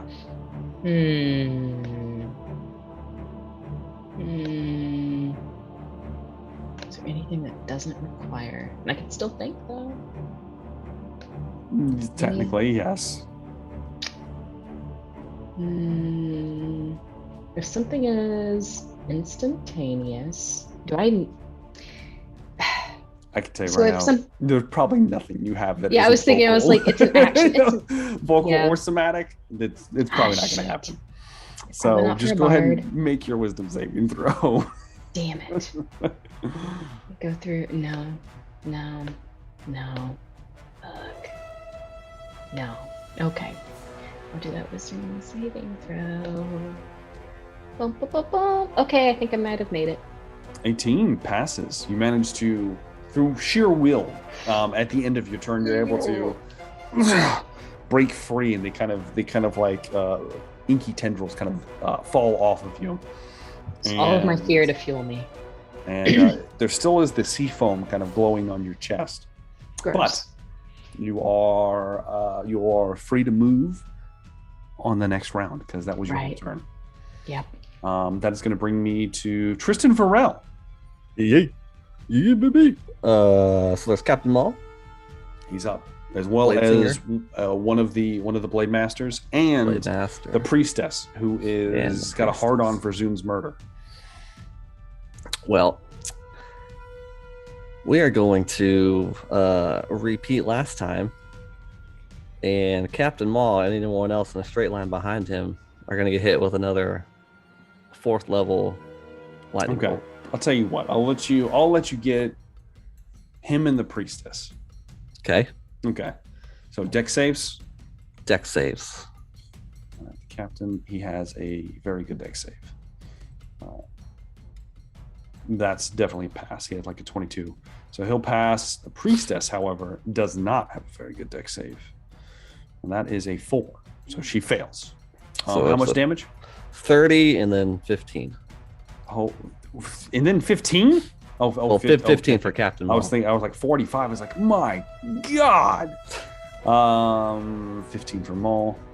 As the bolt spears through the Captain. Rogar, you kind of hear the telltale charge of electricity behind you. You instinctively move to the side as a bolt slams through Captain Maul as he and you watch as he glances over towards the Priestess as it slams into her chest, and just there's a gargantuan burn mark as the light goes out of her eyes and she falls dead to the floor. He's like, no! And he screams out, and a tear comes from his eye. Oh snap! Does she look like the statue of the elven woman that was next to him down below? Is that his wife? Did he just kill his wife? We'll see. Tristan, we're not gonna make it out of here alive. It is now Moog's turn.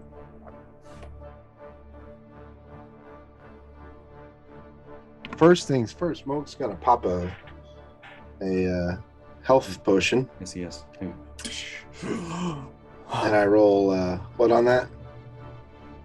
Basic one is 2d4 2d4 plus 2. Plus 4. Plus 2. Come on, big roll.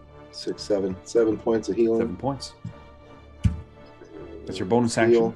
You still have your action. And am I still in melee? Yes. Yes, you are. All right. So next target, the guy who just fucked me up, I guess. Yep. Go ahead and make he's going to get dream bladed. Go ahead and make first one's going to miss probably with an 11. First one misses. He deflects it. Second attack, that's going to hit 22. 22 hits. Roll damage. Yeah, 9 damage. But then let's also see if we can poison this asshole too. Well, you weren't able to poison the blade. Right, because bonus action. Damn it. Yeah. Well, then he's just taking that. He takes 9 points of slashing damage. As you do manage to curve around, as after he blocks the initial strike, you curve under and then kind of slash at his wrists, drawing some blood. Yeah. In a heated fight with this Blade Master. Yep. It's Captain Maul's turn, and Captain Maul goes into a frenzy, seeing the death of the priestess. Sira! Sira, no! And he is going to lash out in a frenzy towards Rogar, because Rogar is the only one next to him. Let's see here. He will have advantage on all his attacks now. It's going to be a 17 Rogar. Misses. Somehow. Lucky bastard. God. However, that's a natural 20 for the second attack. Oh, that's good. The shorter blades. An 18. That's a blow. And a 24. Okay. He's in a frenzy. The first attack just misses completely. And then the second attack lashes out, dealing. This is the critical attack, I might remind you. Let me draw a card for this one. All right, this is called. Oh shit. How would this work?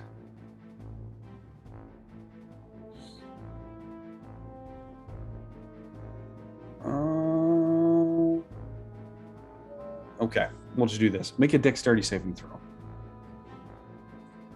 I'll use one of the other ones on the card because that one doesn't make any sense. 13. Your armor class is reduced by 4, Rogar. Oof. And you take 16 points of slashing damage. That is magical.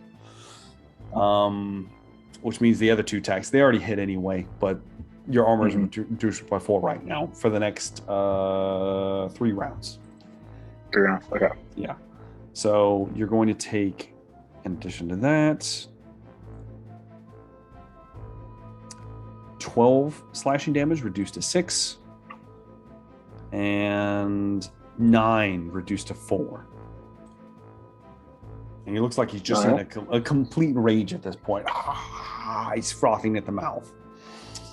All right. That is going to bring me to the Blade Master's turn, who's going to try to kill Morag once more. First attack is a 20 to hit. That is. Second attack is a 14, which misses. And the third attack is a 10 that misses. So only 1 attack hits Morag. Lucky bastard. 14 points of slashing damage, Morag. Out of 3 strikes. Before Morag goes unconscious, can he have his reaction? Sure, I'll give it to you, Morag. All right. Well, he needs to make a DC 13 save. Okay. Dex. Saving throw. Or he's gonna. It's a fail. He takes Good. it. 2d10 lightning as Mo goes down. Okay, what is it? Oh, not enough, but it's good. 6. It's something. 6 points of lightning damage as Mo gets struck and brings out the rod once again. Arcs of arcane lightning spearing across the Blade Master's armor. As then Mo then drops to his knees and then falls to the ground unconscious. All right. That brings me to the top of the round with Velree, who is conscious for the first time in a while. You have 2 points of exhaustion, Velree. Oh, I know. And you have your turn. You're no longer raging. Right. The ability checks, I always forget. Does that apply to like my attacks? No, it does not. That is not attacks. Ability checks are just skills. Are just like checks, like intelligence check, arcana check, perception check. Okay. Yeah. So to be clear, is there still 1 bodyguard or? Yeah, there's 1 left. He's towering over Morag at this point. That's the one who just brought his. It's the one that just rocked Mog's world like a hurricane. The Captain Maul is still up, and he's in like a blood frenzy right now. Everyone else is dead. Right. Yeah. And Cool. Zune's holding a weird rat. Right. But I didn't see. Okay. So who was nearest me when I? Captain Maul would technically be closest. He's right next to Rogar. You could get to the other bodyguard though, even with half your movement.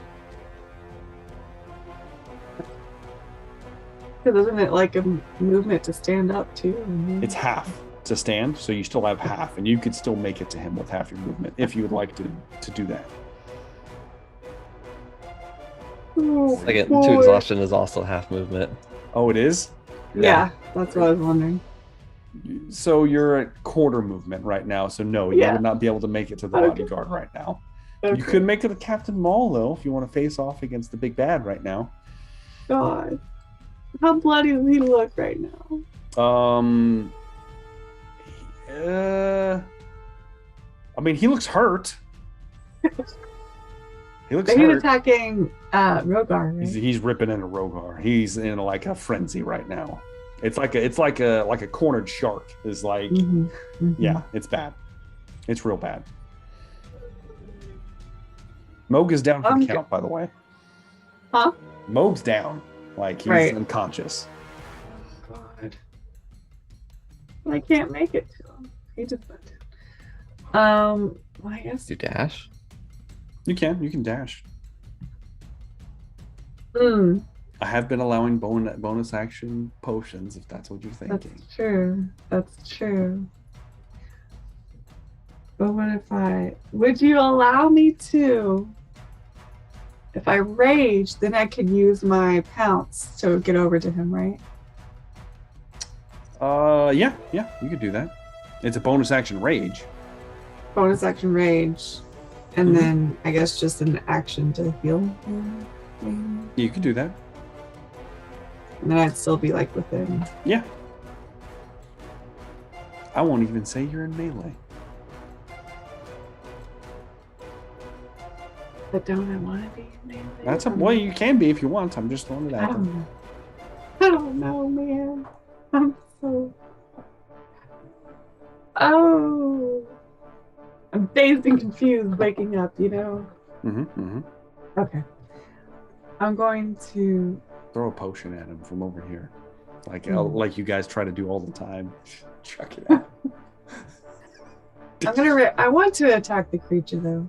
Because he just went down, right? He just went down, yes. Right.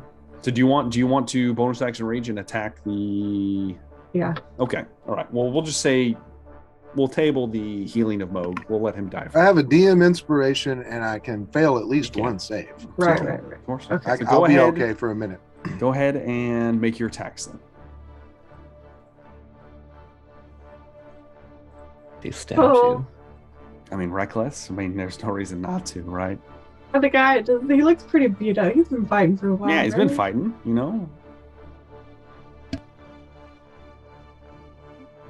Probably gonna regret this, but it's who I am as a person. 15 misses. You have a very high armor class.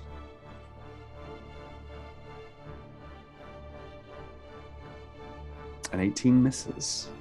Oh shit. Yep. I do have Do you want to use the? Well, no, you already used it. You used it for one of your death saves. I still have one lucky left, and I have a leftover inspiration from last game. Okay. Go ahead. You can use one. Okay.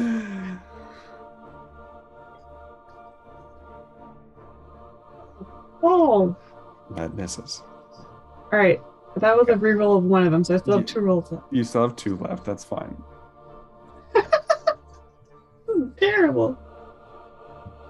It misses. Their armor class is 20. It has to be above 20. Jesus. I guess I'm gonna have to use my last fucking lucky. Go ahead. This is ridiculous.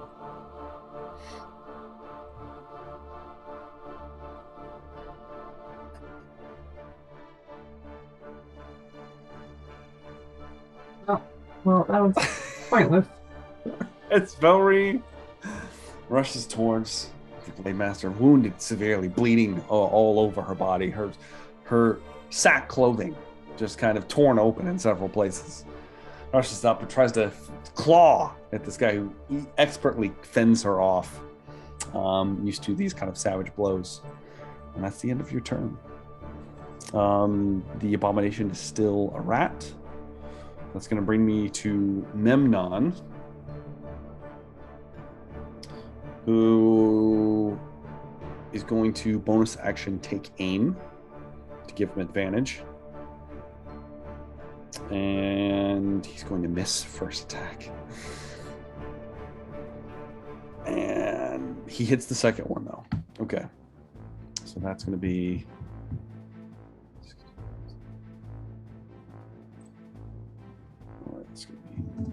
It's a decent chunk of damage.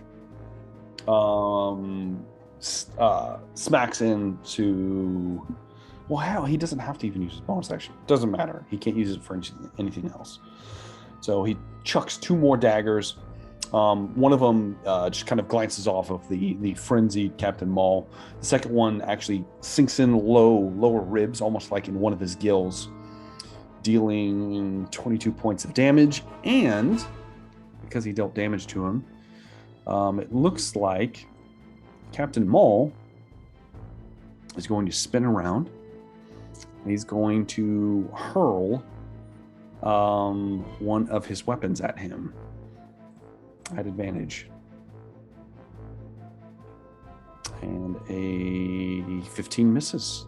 Lucky son of a bitch. As he throws one of his lower short swords, you just kind of scissors across, and he managed to duck at the last moment, and it slams into the wall, kind of quivers for a moment. That is the end of his turn. It is now Rogar's turn.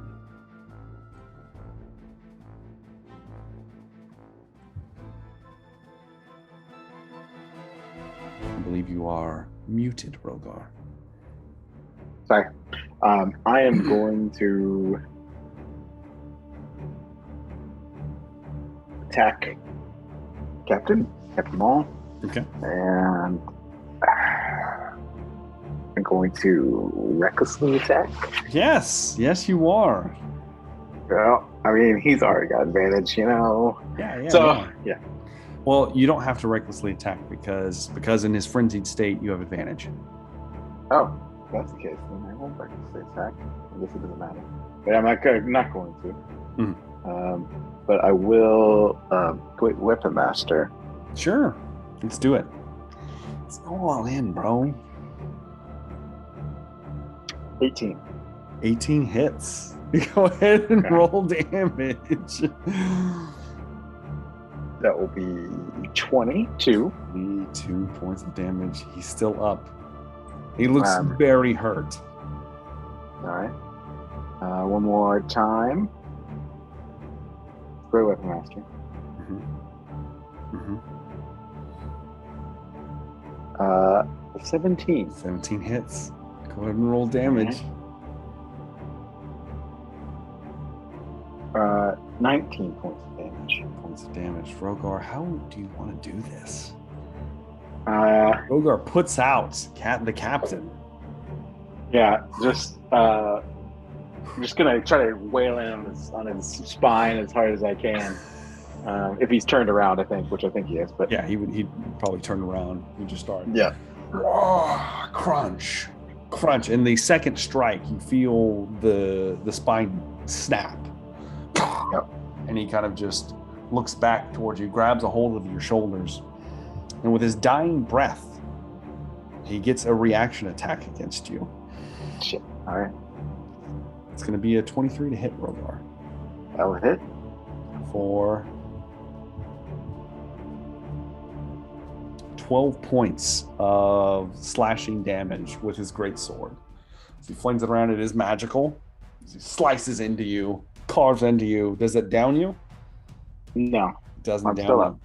Rogar slams into your side and it sticks. And he very feebly clutches at you as he falls down dead onto the floor.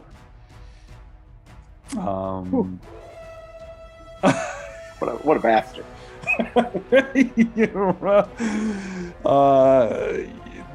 Is that it, Rogar? Rogar is going to take a health potion. Of course it is. Gonna bonus action. Yeah. And then Rogar will run over to the last. Oh, so it's the last Blades Master, the last guy standing? Okay. Yeah. All right. That will bring me to Zoom. Am turn. I within 30 feet of Morag? Yes. Okay. And the creature is focused on Velree right now. Velree and Rogar, who has entered into melee. And I will tell you this, Velree and Rogar are about to go down as well. This has been, I mean, they're bleeding out everywhere. It's bad. Just gonna come running over there with a bunch of band-aids. So I am going to first try to get to Rogar and slap him with Cure Wounds. Go ahead. Okay, so he gets 20 points. He's up. 20 points. To Morag? To Morag. Yes. And bonus action over to Velree. Bardic Inspiration, I'm sorry. Bardic Inspiration. All right. Morag has 20 points of healing. 20 hit points, Morag. Yes. Thank you very Morag much. is back up among the living. This brings us to Tristan Farrell. Yes. 3rd level lightning bolt. Come around, spin it up. Release. Go ahead and rolls damage, and I will see if he can dodge. That is fucking high for a 3rd level spell. That's a fail. That's a 16. 35. Well, it's a 16, so he passed. Oh shit, you're right. Okay. Because I don't have anything to boost my stuff. Jesus. All right, so 35 halved is going to be 17. 17 points of lightning damage. He looks pretty bad, I'm not going to lie. He manages to dodge the brunt of it, mostly because you're trying not to hit your companions. So the arc, it wasn't quite as full on as you probably could have made it, but it does look like you hurt him. I'm assuming that's in your turn, Trist, which brings us. That's all I can do. To Morag, the Hitman Broadjaw, who comes to wakefulness. What is up? 1 point of exhaustion. Yeah, I had that applied just in case I survived. Your party is here, yeah, around you. Mm-hmm. You're on the ground. I'm prone, yeah. Just be prone, probably. Okay. First thing I'm going to do is bonus action, second win. Okay. So I'm going to roll me a 1d10 plus 8. Yes. Feeling the boost, like the jump cables from Zune. With that Cure Wounds dropping hardcore. So that's only going to be 11 more, but it's better than being dead. It is. You still have your action, Mo. I do, and I do believe then that there's a target nearby. There is. He's a pretty stout boy, though. Yeah. He's stout. I'm just going to stay prone. I'm going to take up on a knee, and I'm going to shoot at him with my crossbow with sharpshooter. Okay. Sound good? Sound good? Okay. Well, why are you staying prone? But just for right now, because it looks cool to take a shot from the knee. Got it. It's fine. Yeah, I like it. I like it. You're like, go ahead. Okay. And so would that make an 18 to hit? 18's gonna miss, Poke. They have an AC of 20. Yeah. Well, we're gonna do it again. 20. Sharpshooter. Sure. It's gonna miss again. It's okay. It's all right. Both shots you. He's still out of it. Shit. Good thing I got a bag of holding full of fucking crossbow bolts. Stand up all the way. Go ahead and take my half movement. That's it for my turn. I bonused. I acted. I survived. Still smell like fish. The Blade Master, at this point, being surrounded, is going to take a strike against each of you. The first one's going to be towards Velree. That is a 15, Velree? Is that hit? Lancing blow. Lancing blow. Let's roll damage real fast. Let's see. It's going to be 13 reduced to 7, Velree. Are you still conscious? I have 1 point left. Oh, shit. Second strike towards Rogar. That's a 11, which misses. That was a really bad roll. And the last one towards Moog. Another 11. 3 strikes and a miss. That will bring us to the top of the round and hopefully the last action in this fight with Velree. It is your turn. Oh, Assuming Velree wants to attack. I do. Mm-hmm. All right, fuck it. Yeah, okay. Here I go. I was contemplating doing something. It was fucking terrible. That's going to miss. So I do not have to say anything. So that 21 I hits. got one. I got Go and roll one. the next 2. You also have Bardic Inspo. You do have Bardic Inspiration. That's true. You're right. You're right. You're right. You I'm wanna gonna use the Bardic on this one. Okay, go ahead and roll it. If you get a 2, it's not a glancing blow. The D8, right? Yes. An 8. So yeah, full hit. So 2 hits. You have 1 more attack. All right, 2 hits. So 2 hits. Go ahead and roll damage. 13. 13. That's quite a bit. And the last one, 13 again. another 13. Velree, how would you like to do this as you put out the Yeah. last guy? You know what? I'm so feebly shaking right now. I'm just like, I gotta like use my claws to like Mm-hmm. bring myself up to him a little, like pull myself up even more and just like rip him apart. You grab a hold of him and you rip him apart. As he splits into a few pieces, scattering about. All of you begin to breathe heavily. That's finally where we're going to take our first break.